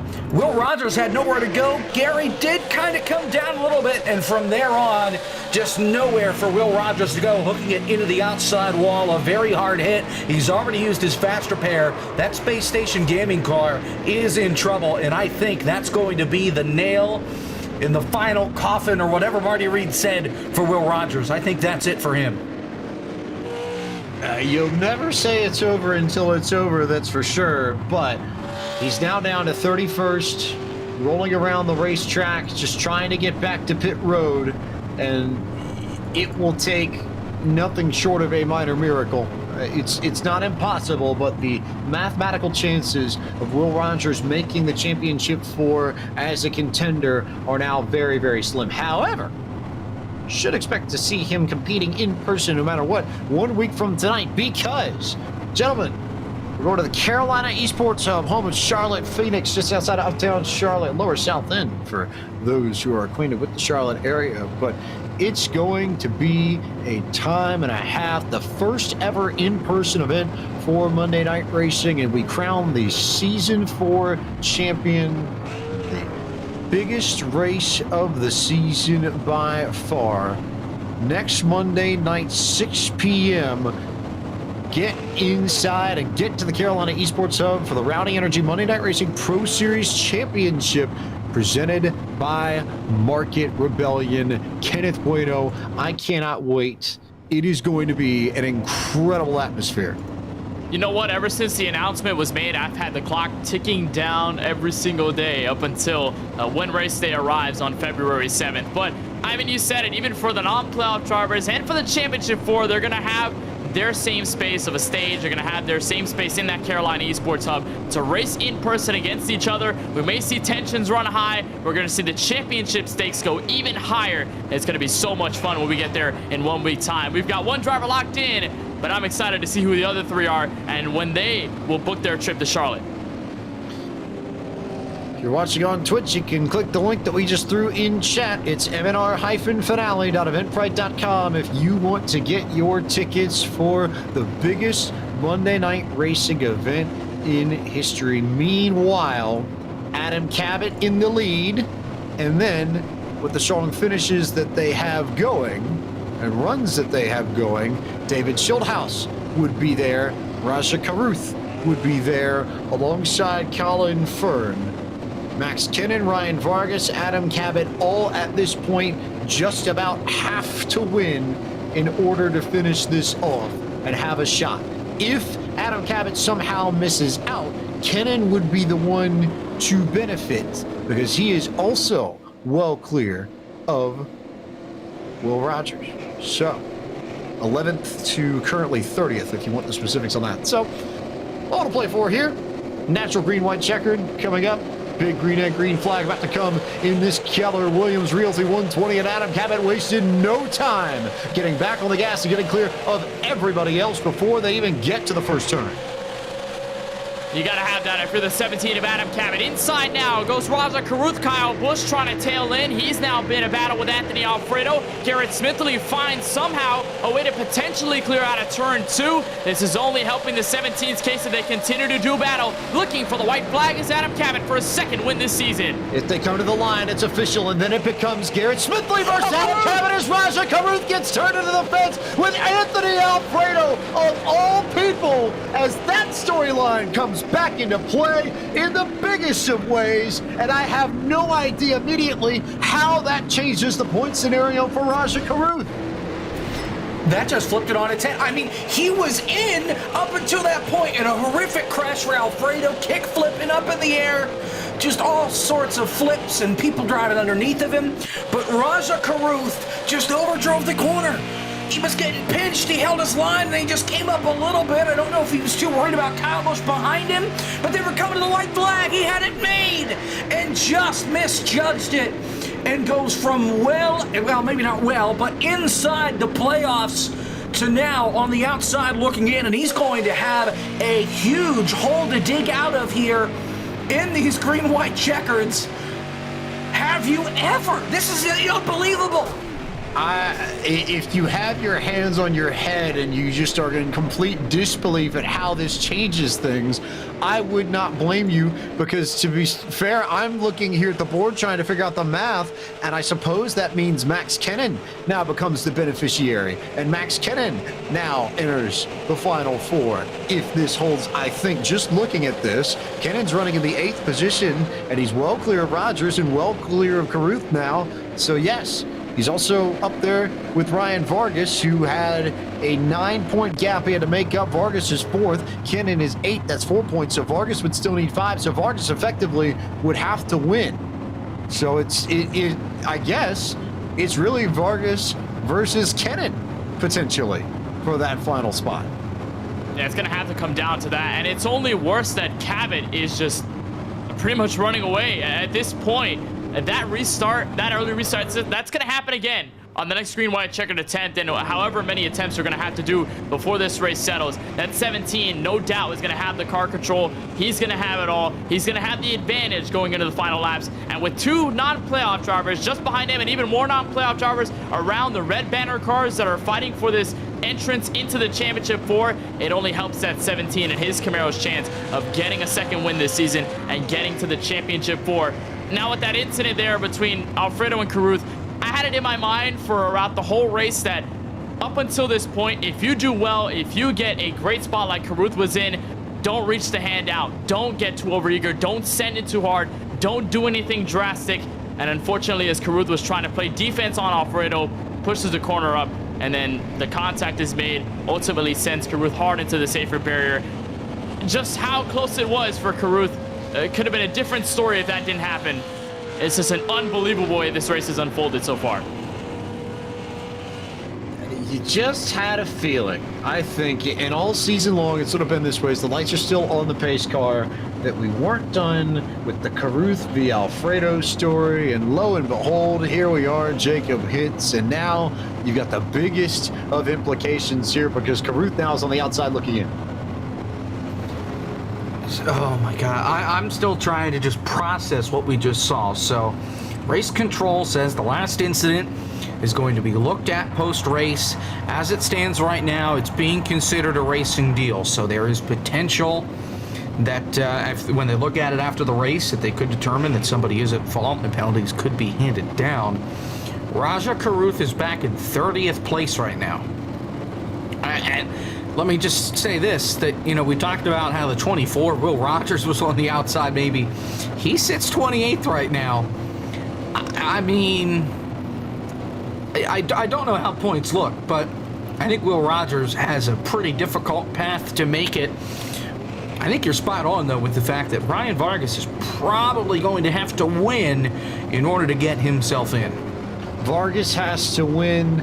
Kennan is currently 9th, and it's a big gap that needs to happen. So I think best case scenario here, honestly, for Vargas, if he can't get the victory, pray that Kennan gets stuck in something on this restart and loses 5 or 6 positions very quickly, because then there's the possibility that Vargas could beat Kennan on points. But realistically, with Cabot there, those two are fighting for spots. Now, if Garrett Smithley manages to get the win, or Kyle Busch manages to get the win, that benefits both Vargas and Kennan, because then Cabot would be on the outside. So we still have 3 or 4 different combinations that we're working between Cabot and Vargas and Max Kennan. What we do know, this is our first attempt at a green-white checker, our first big green egg, green flag coming in this Keller Williams Realty 120 from the Nashville Superspeedway, and Cabot will take off early again to try and make sure he's well clear of the field before they get to the turns.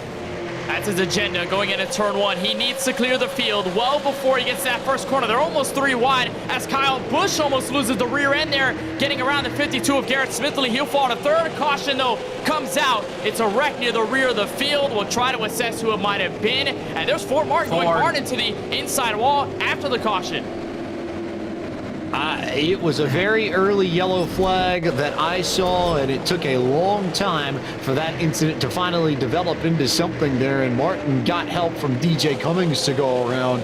This, I think, actually was all on the cooldown after the flag was thrown. Yeah. So the yellow flag was out before Ford even got turned, but yellow flag, and we'll go for a second replay check. Well, and it was actually DJ Cummings got bumped by his teammate Matt Stallneck. That spun him out. He saved it. Justin Malillo tried to pop a two-wheelie, and then Ford Martin got turned after the caution flag came out by DJ Cummings. So it was, I think, the caution for DJ getting sideways. Realistically, they were fine, kinda. I don't know, but we still got one more attempt saved here if we can't make it through this one. So it could be worse.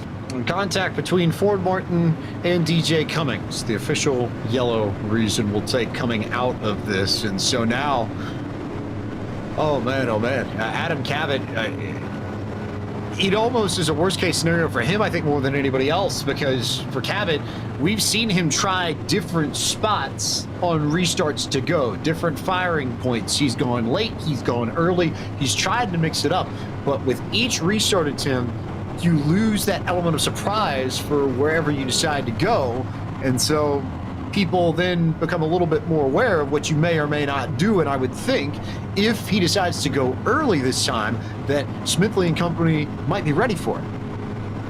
Yeah, they definitely would be ready for it. And this sort of reminds me of last season, Homestead at Miami Speedway, in a different way, because remember Roger Carruth, how close he was to potentially winning the championship and getting into a spot where he could win the title, but he needed the green-white checkers to go his way, and the anticipation just kept building on how many spots he had to get.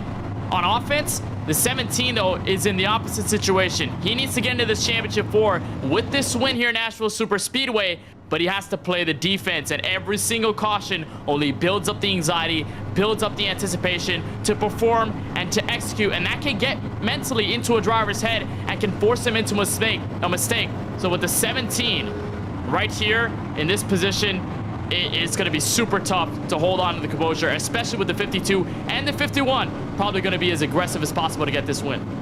You also have to be very cognizant, I think, especially if you're in the back of the field and in need of points, as to how early we may get the call for a yellow flag. It was on the early side last time, could be a little bit later this time. You're going to have to race, I think, outright, maybe through the yellow flag a little bit just to be safe if you really need a spot. Yeah, I'm still trying to catch my breath from 3 cautions ago when Raja wrecked. This is just unbelievable. If this is what we're seeing tonight, imagine how it's going to be next week when we're fighting for a championship. Next week has the potential to absolutely just break everything. It's going to be so much fun next week, but we can't get to next week before we finish this thing. So 3 drivers are going to come out of here with a shot at the championship, and a couple others are going to come out of here madder than a hornet because they know they should have had a shot. But we'll just have to wait and see. Cabot, Ken, and Vargas realistically are the 3 alive for the 2 final spots, along with Schildhaus, who currently rides in 5th, and Colin Fern, who's automatically in. He won last week. 5 become 4 maybe at the end of this restart. Big green flag back out, and it was not as good of a restart for Adam Cabot. Garrett Smithley read it a little bit better that time around.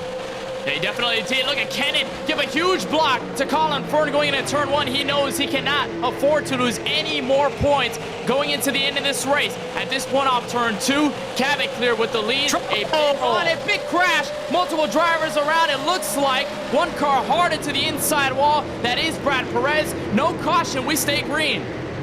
They will come around to the stripe. Jacob hits, and we will get the white flag. Here, presented by Maconi Setup Shop. It's all Garrett Smithley trying to get right to the back of Adam Cabot, who's racing for his playoff life. Ryan Vargas sits in 3rd. He got by Kyle Busch. Busch going to try and give him the chrome horn. That's not going to work. Garrett Smithley's going to have one last shot. He goes to the outside. Defensive line from Cabot. Smithley goes low. Onto the apron. He gets into him. He moves off the track. Vargas gets hit. Here they come. 3 wide. Ryan Vargas is there. Adam Cabot is there. They are going to be 3 wide coming to the line. And Ryan Vargas is going to get the win out of absolutely nowhere. to make his way into the championship four as Smithley and Adam Cabot got into it at the line. Oh my goodness, the man from La Mirada, California is going to be fighting for a championship in person at the Carolina eSports Hub next Monday night. Can you say out of nowhere? Out of nowhere! Unbelievable stuff, and Cabot, it looked like he had it. Smithley switched, he gave the crossover, and Cabot was going to lose the momentum anyway because the 52 got into him. He kept it straight, but as they're coming for the line, the 17 gets way too low, and he could have beat Vargas to the start-finish line without the contact. Unfortunately, it happens, and Vargas, by a nose, gets the victory lane. You saw it on his face. Oh my God, what? And I think that just about captures it for all of us here who watched that as your Martin Sports winning moment in the wildest of ways comes to us courtesy of Scott Martin, who nearly 10 years ago founded Martin Sports in the frozen Upper Peninsula of Michigan. Martin Sports drives for the best custom apparel for your needs. And whether or not you need shirts for your office, jerseys for a local sports team, or specially designed apparel for your sim racing group, Martin Sports has you covered. Along with shirts and other team wear, they also offer gloves specifically crafted for sim racing that are lightweight, breathable, and complete with padded leather palms. And you can use code PODIUM to receive 25% off of any sim racing glove at martinsports906.com. You can also find them at facebook.com/Martin Sports. I can't believe what we just watched. That was unbelievable. Now let me tell you this. I don't know how things have shaken out, but earlier today, I said my three to make it: Shieldhouse, Roger Carruth, and Ryan Vargas. I know at least two out of those three are right. I don't know where Vargas wound up, but I cannot believe that Garrett Smithley on the outside of the playoffs had no regard for Cabot and just sent it in there. He did not lift. He moved him up the track. Vargas almost got turned by Kyle Busch. He saved it. And then right down here, maybe a little side draft and maybe not happy with the contact in turn 3. Everybody piled it up behind Ryan Vargas. The top three, well, did not stay the same. TJ Major snuck in there and somehow finished in second. And Garrett Smithley finished in third. An impossible last lap. And Ryan Vargas just stumbles across, and he's racing for a championship. He didn't stumble across, he just stayed behind all the madness and let it play out in front of him and found himself in the right place at the right time, which sometimes is exactly what you have to do in what is an all-time classic of a Monday night racing finish without question, because there's so many elements that went into play as we get more looks at this. There's, like you said, Jacob, the fact that Kyle Busch almost turned Ryan Vargas in 1 and 2 at the beginning of that last lap. There's Smithley getting into Cabot but not wrecking him and making it 3 wide coming out of 4, and then there's the contact between Cabot and Smithley a second time that sent them around, because here's the thing, if they don't get into each other, it's probably 3 wide across the line, and Ryan Vargas might not have the win. So much to unpack here. It's going to be a lot of fun. Man, that was intense. I think we still need a little bit of time to kind of unwind all of this, because I mean, that finish, it looked like Cabot had it. It looked like Cabot, despite all the green-white checkered attempts, he was still able to surge ahead, still able to control the pace of the restarts. But Garrett Smithley, we talked about it, James. How often do the restarts happen before Smithley, guys like Kyle Busch, pick up on it? How often does the restarts have to happen before they say, okay, here's where he's going to go, I'll follow him, and here's where I'll be by the end of this race? Smithley picked up at the exact right time, got to where the 17 was, made him blink, made him think about it too much in the rearview mirror, but then Smithley just goes for the absolute send in turn 3. I mean, props to Smithley. He's trying to go for the win. He's got nothing to lose. Cabot could have beat Vargas to the line. There were 3 wide, but it's just that contact at the end. And think about how close that could have been if Cabot did not get into the Ford Mustang and stayed clean. What a finish. It's unbelievable. And they were almost 5 wide to the line for second, James. So not even the battle for the win, the battle for all the positions behind. Unbelievable. Unofficially, guys, Cabot is in. Here's the thing with this. In the entire carnage on that last lap, Raja Carruth unofficially finishes last, 33rd on the racetrack. Max Kennan finishes 31st. Will Rogers finishes 27th. the next highest guy that's in the playoffs is Cabot. Just inside the top 10. Outside Cabot of Colin finished Ford, of course.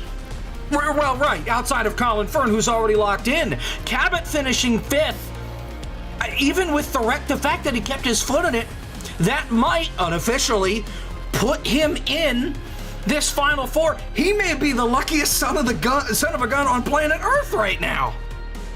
Well, let's run through the full field rundown. Apologies for the lack of on-screen graphics tonight, so we will do it with, I guess, the voices that you've heard for probably too long now at this point. But we'll go through the rundown, tell you where everybody finished, talk to our final 3 podium finishers, and then go from there. It's Ryan Vargas who wins ahead of TJ Majors and Garrett Smithley. All 3 of those we'll hear from in just a few moments. David Schildhouse finishes 4th. He is automatically into the championship 4 via the top 4 finish. All he needed to do was be there, and we knew no matter what else happened, it's guaranteed. Adam Cabot comes home in P5. James Bickford for Charlotte Phoenix was 6th, Kyle Busch 7th, Landon Huffman, Matt Stoning, and DJ Cummings completing the top 10. Colin Fern didn't need to worry about tonight's races. He was already locked in from Iowa, but he finishes P11. Justin Malillo, after starting in P10, we didn't talk about him too much in his Ford Mustang, but he comes home P12. Steve Alfont in the 11th will rebound to 13th. Brandon Brown in the SimSeeds Toyota Camry. Despite some of the incidents he was involved in this race, he comes home 14th. Gabe Wood in the 50 car comes home wrapping up the top 15. Josh Slate in the 1 car who started in 20th tonight ends up +4 at the end of this thing. He ends up P16. Brett Baldick in the Queen City News number 4 car, he ends up 17th. Stephen Ellis in the 46 is 18th. Seth Eggert is 19th. And rounding out the top 20 is Mike Clay in the 88. Remember, these results are all unofficial. Gary Sexton finishes 21st. Anthony Alfredo was up at the front a lot. He finishes 22nd. Josh Balicki finishes 23rd. Ford Martin finishes 24th. Mark Rebellis finishes in the 26th spot, with Devin Henry finishing in 26th. Will Rogers, another playoff guy, needed a good run. He struggled a lot tonight. He finishes 27th. Case Collenbach finishes in 28th. Michael Massey in 29th. Robbie Lyons, former champion, he finishes in 30th. Max Kennan, playoff driver, needed a good show, was up at the front, got shuffled back at the end. He finishes 31st. Yikes. Brad Perez, we saw him wreck and flip down the back straightaway on the last lap. He finishes 32nd. Raja Karuth finishes 33rd, last on the field, and more than likely out of a seat at the table for the championship 4 next week. There is your full field rundown. We now bring in our race winner of the Keller Williams Realty 120, Ryan Vargas. How? Are you showing the camera? I got the hat. I got the swan hat. Thank So you. it was all the hat then. Is that the answer to that question? No, but man, everyone was driving way too over their heads tonight. I was getting blocked and shoved. I heard that you guys, even in the broadcast, were like, I should have sent someone. So, I just didn't. I don't like moving and wrecking people, and it bit me really bad. A couple times, I lost it out of the groove several times. But I like this car and track combo. It drives a lot like. To me, it felt like I was driving like at Atlanta in the Xfinity car in real life. I had a ton of fun. When we got to racing, the racing was phenomenal. It was so much fun. I was talking with Garrett earlier in the transfer room, and it was an absolute blast. But yeah, I'm stoked. My first Monday Night Racing win under the Charlotte Phoenix banner, so very stoked about that. Shout out to Charlotte Phoenix folks. Shout out to Swan Security on the iRacing car. When Leighton was working at JD, he made that super late body, and it looks absolutely gorgeous. But yeah, today was I needed this. I needed this today. Today was not one of the best days, so it felt good to have a fun night. From the white flag to the checkered flag, start to finish, take us through everything. Well, so I have it on my screen still. I mean, I was just basically telling myself I need to finish top 3. If I finish top 3, I have a shot at least at least transferring, because I knew Raja was way mired back after that accident. So if I could leapfrog him, maybe it would help me but I also knew Cabot was leading, so I had to charge. I knew Cabot was going to pull some crazy stuff there at the end. I like racing against Cabot, but he was driving way too aggressive tonight. I should have wrecked him twice, but I should have wrecked a lot of people tonight. And that's not me saying anything bad. That's just how people were driving tonight. They had to. It was a semifinal. But Garrett, he wasn't going to take it, and he dove it in there. And I saw that happen, so my first reaction was to just dive it to the apron and hope I didn't get wrecked. And thank goodness Kyle Busch is a Cup Series champion and recognized that I was probably going to be slow diving to the apron, and he checked up. Probably hurt his race, but it saved mine. But I really enjoyed myself tonight. That was a ton of fun. How about the last corner? Just what did you see out in front of you, and how did it pan out from your perspective? Like I said, I saw Cabot just shove it to the inside, like trying to block Smithley, and I understand it's the last lap, but I mean, man, that was just a bad block. And Smithley, I mean, what's he going to do? Not take it? So, I mean, he went for it. It didn't work for either of them. I'm sure that finish probably would have been really good, but I saw Cabot just wreck Smithley. So just part of this car and track combo, you know, relatively lowish horsepower for this size track. But it lends itself to being a good show. It's almost like, it's kind of like, it reminds me of like the IROC style of racing that you saw at like Texas back in the day. The way this race felt. A lot of comers and goers. It was fun racing with Landon. Landon Huffman, he saved me really big when I got loose in 1 and 2 on a restart. But yeah, overall, just an absolute heck of a night. And that burnout, I don't know if you guys are showing that on the broadcast. That was a cool burnout. I hope y'all show that. But look at that. They just wreck. And I'm just like, yeah, let's go. You guys should show the replay of me like screaming. I haven't screamed that loud about iRacing race in a long time.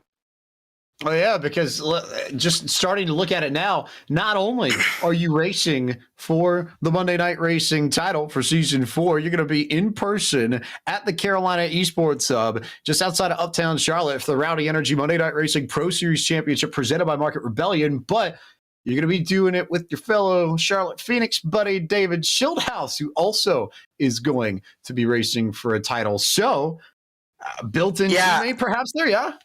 Yeah, I mean, I'm excited. I fully did not think I would make the race. I got to exit the server because people are talking in the race chat. I didn't expect to make the Final Four. I'm so glad we did, though. I mean, I was in a virtual must-win situation going into this race. I had a penalty at Iowa that put me like 4 laps down, so I kind of went into this race knowing if I didn't win, I at least had to be competitive for the win.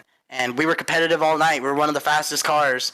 I got mad numerous times, but Gabe Wood, Case Collenbach, my crew chief, they all did a great job kind of keeping me calm and just all that. So an absolute blast. Thank you, Swan Security, once again, Charlotte Phoenix, JD Motorsports. And by the way, that car is red like our real cars. If anyone out there who's watching this wants to sponsor the real life version of that, maybe not on a Super Late, but on an Xfinity car, hit me up.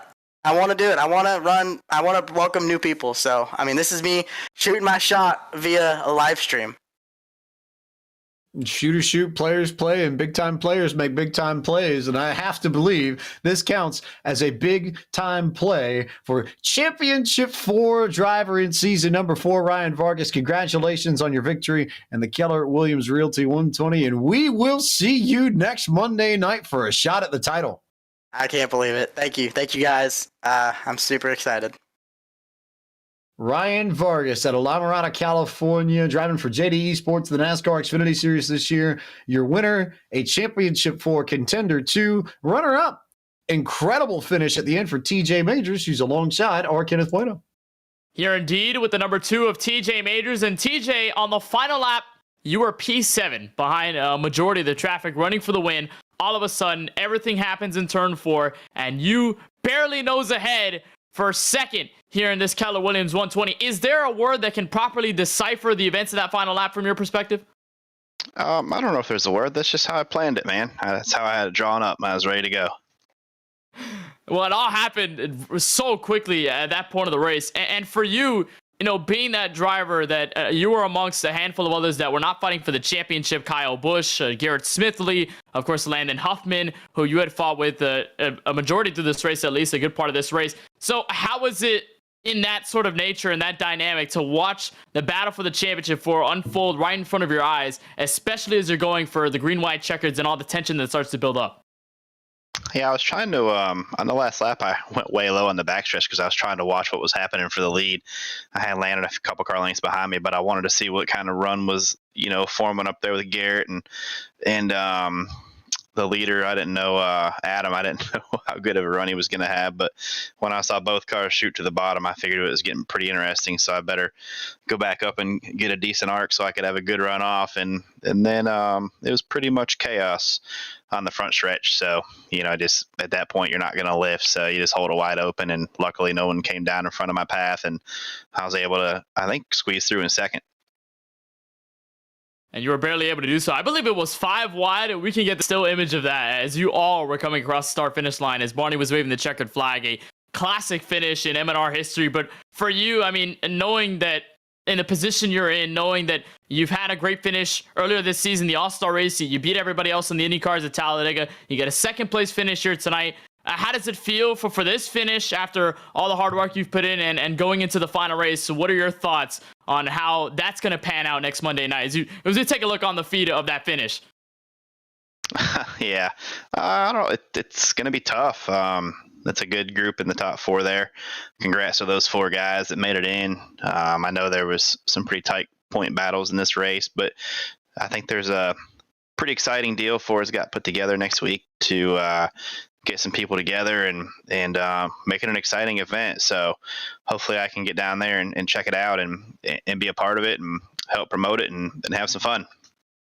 It's going to be a lot of fun next Monday night, but of course you can celebrate tonight knowing you finished P2 in the Mark Martin colors, the Valvoline Ford Mustang and that super late model. TJ, I want to congratulate you on behalf of the team at Podium eSports on this second place finish from Nashville Superspeedway, and we'll see you 1 week from tonight heading over to the championship race at Auto Club. Yeah, I appreciate you guys putting this on, and thanks Ford, and looking forward to next week and getting all my buddies down there too. As TJ Majors, the winner of the All-Star race earlier this season with a great ending result, finishing P2 out of the field. We'll talk to the driver who ends up in P3, Jacob Pitts. You've got Garrett Smithley in the 52 with you. Garrett Smithley, you are my hero. What a move on the last lap. Take us through your thoughts from your vantage point, going into turn 3, going from the top side to the bottom, going for the win. It certainly almost worked out for us. Unfortunately, it didn't. I'm gonna be nice. I am super disappointed in that move by Adam, but I guess it is what it is. If he wants to race like that, then that's fine. I think it would have been, with hands down, without a doubt, the greatest finish in Monday Night Racing history. Fortunately, it didn't pan out that way, but man, just those restarts, we kept getting cautions, and I knew if we had a 10-lap run, we were faster than him, and every time that I got to his back bumper, a caution came out, so just really hurt us. I messed up in qualifying, got DQ'd, so I had to start from the back. Just came up 2 spots short of going from all the way from the back to all the way to the front, but something about this track combo, we won it last year, or last season, I guess. Supers at Nashville Superspeedway, I guess that's a super combo. Certainly is for you. How about the Xfinity Cars at Auto Club? That's where we're at next week. That's what we're using next week. Do you like your odds to try and play spoiler and win the race in the championship finale? I'm gonna try like heck. I thought that we had it there in our Nurtec ODT Ford Mustang super late model, but it is what it is. Honestly, last season or 2 seasons ago, whenever we ran it, I really wasn't that good. So I think I'm going to have to do a little bit more practice than I normally do at Auto Club. But I love Xfinity cars. Usually Auto Club is a good race for me. So hopefully it's a good setup, and we can certainly try to go get that win. We're trophy hunting right now. Nonetheless, congratulations on the P3. I know you may not have finished exactly where you wanted to or planned to, but top 3 nonetheless, still on the podium, and we'll see you next week from Auto Club. Yeah, appreciate it, guys. Garrett Smithley, a seismic shift in the finish of tonight, all in the hands of driver number 52. He finishes P3 tonight, and he'll take that on to Auto Club next week, James. Breathing is hard, I think, after that finish. Just Yes. a wild, wild way to wrap up that race. A crazy, crazy amount of stuff that went down in that. And I suppose we can go ahead and bring up David Schildhouse as well, because David Schildhouse, even though finished outside the podium, David, on points through the consistency, going to be racing in the championship for next Monday night at the Carolina Esports Hub for the Rowdy Energy Monday Night Racing Pro Series Championship presented by Market Rebellion. I figured you probably would have rather won your way in, but consistency has been the model for you all season long. Here you are. It's paying dividends, I think, exactly the way you would have expected it to. Yeah, James, it wasn't pretty at times, but we got there in the end, and we're going to be racing for a championship. This one really tested the nerves, tested my patience, and I think it took some years off my life, because for a while there, it wasn't looking too good, but I've just all season tried to put myself in the best position possible, and we had some unfortunate circumstances the past two races, last week at Iowa and tonight here. Some stuff just didn't go my way, but we just had to keep ourselves in the fight, and the hard work and the good results throughout the regular season, that's where it really pays off when you get down to these nitty-gritty situations in the playoffs. It was hell out there. Honestly, it felt like warfare at times, but we survived. We're going to go up onto that stage next Monday night. We're going to race for a championship. I look at the contrast to Ryan Vargas, who I think might have been a little bit surprised to find his way in the way he did. For you, this has been the expectation. This has been the goal all season long. This has been the goal, I think, for you since you had the opportunity to join Monday Night Racing, to run for a title and potentially be in the mix for a Monday Night Racing championship. You're going to get that opportunity finally. What's that mean to you? It means the world. I mean, that's when you put in all the work and go through everything that you go through, the ups and downs throughout an entire season in a league like this. When you get that opportunity to race for the ultimate prize, what everybody's there to do, it's a huge accomplishment. But we're not done. To quote the two-time, I feel like I'm at the very tippy top, but we're only halfway there. We still got one more race to go, and it's going to take a win to win this championship. So all focus goes to winning that race next Monday night. Xfinity Cars at Auto Club is a combination I've done to exhaustion, but that won't stop me from being prepared. That won't stop me from showing up ready to compete and beat these other three drivers who've earned their way in as well. I think we're going to put on one hell of a show. But to get there, to be on that stage, and to take everything that I've done throughout this season and see it culminate in the opportunity to become a champion, that's what it's all for. Do you change preparation at all, knowing what's on the line? Maybe a little bit extra, a little bit something different going into next Monday night? I'm a big believer in sticking with what works. I know Monday's going to be very busy. There's going to be a lot going on, a lot of distractions before the race, and it's going to eat into my opportunity to really do my normal routine. So, it'll be about blocking out the noise as best I can, focusing, and just keeping my mental space correct. That's really what it's going to be about. But up until Monday, I'll run some laps. I'll make sure I get a handle on what we're working with, what the qualifying lap looks like, what a race run looks like, get it dialed in there, and then just go back to it every now and again. But Monday's going to be very busy. It'll be everything but the racing, I feel like, for the most part. So I'll fill up my shaker with some Focus by Advanced GG. I'll drink that to keep me sharp mentally. You can use code HOUSE30 right now at advanced.gg to save 30% on all the products from Advanced GG, Energy, Focus.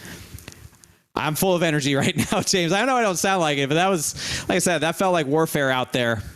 But I'm really proud to represent Focus, Advanced GG, Toby Christie, Splash Go Graphics, SRDsetups.com, and all my other sponsors, Respawn Products, Next Level Racing, Gamer Advantage, Thrustmaster, everyone who backs me and supports me to get through here. But most important of all, it's everybody at twitch.tv/Schildhouse. The children have powered me this entire season, and I couldn't be more proud to represent them in this championship 4. I want to deliver a championship to this great community, to E-Racer, to finish off that relationship the right way. There's a lot of positives coming here. I can't wait to get going next Monday. I was about to ask if you had a message for the children on your way out here, but I guess then a message to everyone before we let you go get prepped for the championship fight. Y'all know who's been leading this deal the whole season. The championship goes through me. I told you this, James, at the start of the season when we won Daytona. I got all 10 wrapped around that trophy. They're going to have to pry it out of my hands. And, brother, I don't intend on letting them do that. All him. All him, he says. David Schildhouse, Championship 4 driver in Season 4. Thanks, as always, for the time. We'll see you for the fight next Monday night. Thank you, James. I appreciate it. Can't wait to see you guys. One more driver to talk to, and it's the third driver who had not qualified his way in yet before the Championship 4, and the man who thought for a split second he might have been out of it, and then found out he was still in it anyway. Adam Cabot, who was near the front all night long, joins us, courtesy of our Kenneth Bueno. Here indeed with the 17 of Adam Cabot, who undoubtedly led the most laps tonight here from the Nashville Superspeedway. Adam, I think before we get into any of the championship talk, give us your thoughts on what that white flag lap and the finish was from your end. I think that race took years off my life, to be honest with you. I mean, for the 20 minutes after the race, I'm thinking I'm in, I'm out. I didn't know what the points were. I didn't even know it was possible on points. There was just a lot to process for that whole race, and a lot of time to think about it with all the cautions at the end. You know, you try to get into your own head and just try to hit your marks, but it's tough when you spend more time pacing than racing. So just kept trying to nail the restarts, and then that last restart there, you only have so many tricks up your sleeve when you do 10 restarts. So Garrett got a pretty good restart, and I knew he was going to be close behind me, but I figured I could defend going into 3 on that last lap, and he kind of just dove onto the apron, which I was definitely not expecting at all. I knew he was going to be trying to win, but I figured he'd be pretty aware of the situation that I was in and that Vargas, I think, was right behind him, was in. So I got knocked up the track. We were top 3, and coming to the line there, I'm figuring we're all just going to be trying to dive to the bottom, dive to the apron, try to cut the track off coming to the line. And I guess I did that dive a little bit sooner than they did. I guess Smithley also had Vargas underneath him, trying to get close to him to side draft and all that. So just a lot in the line there. Congrats to Vargas for winning the race and getting in. That's really cool for him. I guess it is official. I am in. That's awesome. I mean, I'm absolutely psyched for next week. Just definitely a lot to process there. Definitely was. And I think we had a general consensus that everybody was stressed, from the broadcast booth to the drivers to the teams. Everybody was wondering what was going to come out of the end of this race, especially how it went. And for you, it could have definitely been a very huge on your end, especially right after you cross the start-finish line. But now that you've got the stage set, you end up in the Championship 4. You've got Colin Fern, Ryan Vargas, David Schildhouse alongside you. And out of the 4, you are the only one to have made a second straight Championship 4 appearance after you were able to fight for the title last season, Homestead of Miami. So what could that experience gain you in terms of knowledge, in terms of pace, in terms of any sort of advantage that you can get going into next Monday night? That's a really good question. I think just having that experience of being in that must-win championship moment, I think that'll definitely pay dividends. I've been in that situation in another league before too, and both times finished dead last. So I know it can't get any worse. It got wrecked out of both of those races, but I've experienced the defeat of making to the Final Four and having speed and leading laps, but just having it not end the way that I needed to. So I'm feeling really optimistic about next weekend. I think today I showed everyone what I can do when I put my head down and grind and really try to think of strategy. I got to thank Bailey Turner for being on the pit box. He really called a great race. He's been calling great races all year with the strategy to take 2 tires there. And with the cautions we always get at the end of these races, it was an easy call in my opinion. So all the credit to him for that. I got to thank Peak for jumping on board. sponsored me today. I got some new partners next week. I'm excited for everyone to see. So yeah, stay tuned. I think that if people are not thinking of me as a favorite, then I think they're going to be mistaken. A lot of excitement, I think, across the board going into next Monday night, where it'll be an in-person at Charlotte and Carolina eSports Hub. What are we going to see from Adam Cabot here in this Championship 4 race, especially given the fact that it'll be in person, it'll be at a real-life venue with all the drivers next to you? How is that going to feel, and what are the preparations for that?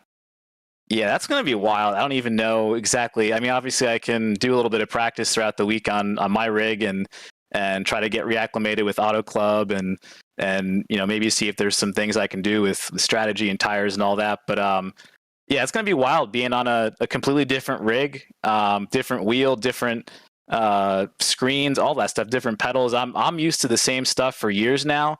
I know some of these guys, I know Vargas and a lot of them, I think, are used to having to jump around every once in a while being on the road. So, that might be a disadvantage for me, but hopefully if it's a good setup, which I hear it is, maybe I'll be like, holy crap, I need to go buy myself one of these. So, I'm just excited for the event, no matter what happens. It's just, Ford and everyone to put this together so quickly. They're busting their asses to get this done, and it's going to be a great show, and I really can't wait. It's going to be a lot of fun, no doubt. Adam Cabot, you enter the Championship 4 once again in your Monday night racing career. On behalf of us at Podium Esports, want to congratulate you not only on the 5th place finish tonight, but on the entrance into this title race. And of course, looking forward to seeing you at the Carolina Esports Hub 1 week from today on Monday night. Thanks, Kenneth. Sounds good. That is the 17 of Adam Cabot, James Pike, the final driver to point his way in to the Monday Night Racing Championship 4 and next week's finale from the Auto Club Speedway. And here are your final point standings after the round of 7. It was 1 point that got Adam Cabot into the Final 4 over Will Rogers, Raja Caruth, and Max Kennan. The other 2 eliminated at this stage. But the other 4, your 2 winners from this round, Colin Fern and Ryan Vargas. And then the 2 drivers in on points, David Schildhaus and Adam Cabot.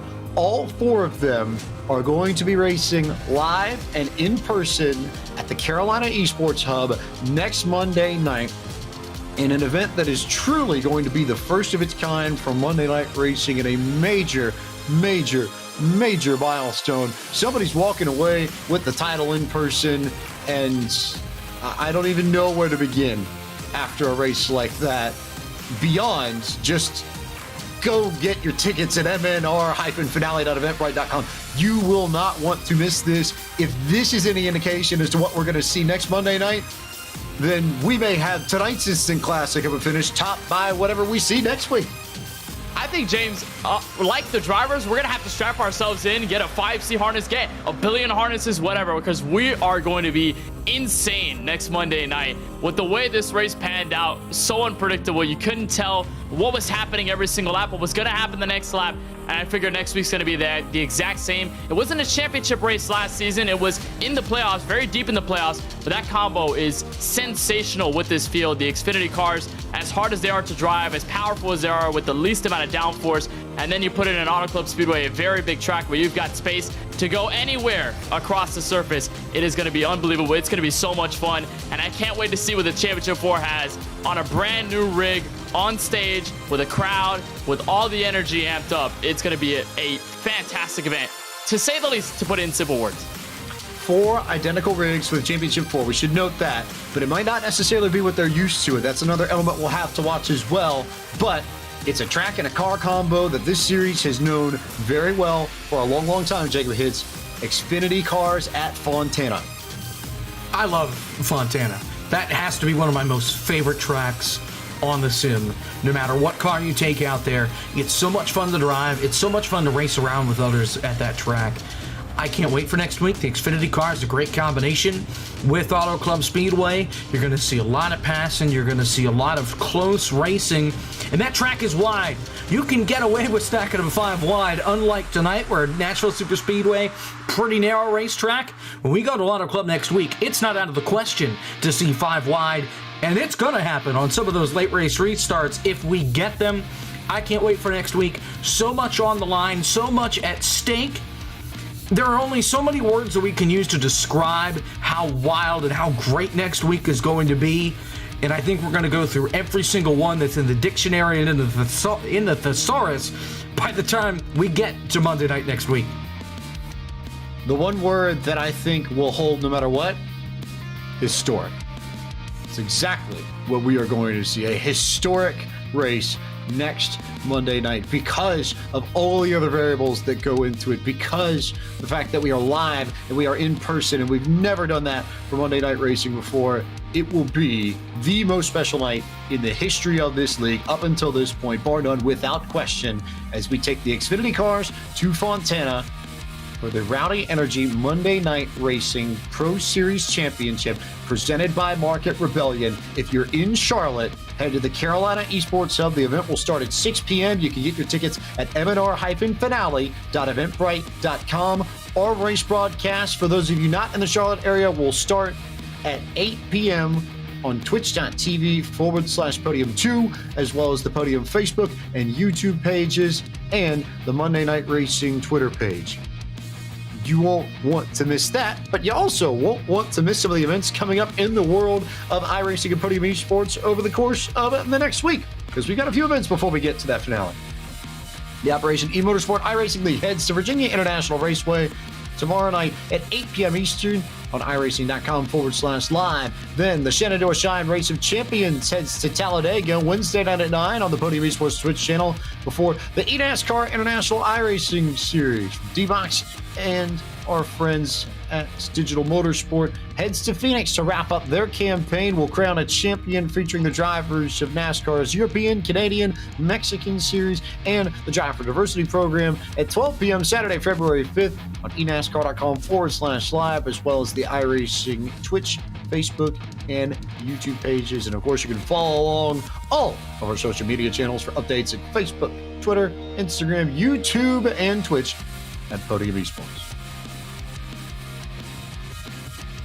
So many people to thank, as always, for our broadcasts of Monday Night Racing. For the team at MNR, Paul Sutton, Josh Mendoza, Ford Martin handling race control. For our team at Podium eSports, Cisco Scaramuza, Gary Sexton, and John Theodore. For our camera builder, Dougie Beard, our overlay builder, Michael Hall, Cameron Albernon on social media, and our team in the booth this evening, our pit reporter Taylor Burris, and my colleagues Kenneth Bueno and Jacob Pitts, and our producer Ryan Bauer. I am James Pike, the voice of Podium eSports. So long from the Keller Williams Realty 120, the Monday Night Racing Pro Series presented by Rowdy Energy. Ryan Vargas is your winner. Colin Fern, Ryan Vargas, David Schildhouse, and Adam Cabot race for a championship live and in person next Monday night at 8 p.m. at the Carolina Esports Hub in Uptown Charlotte. We will see you there next Monday night. Good night, everyone.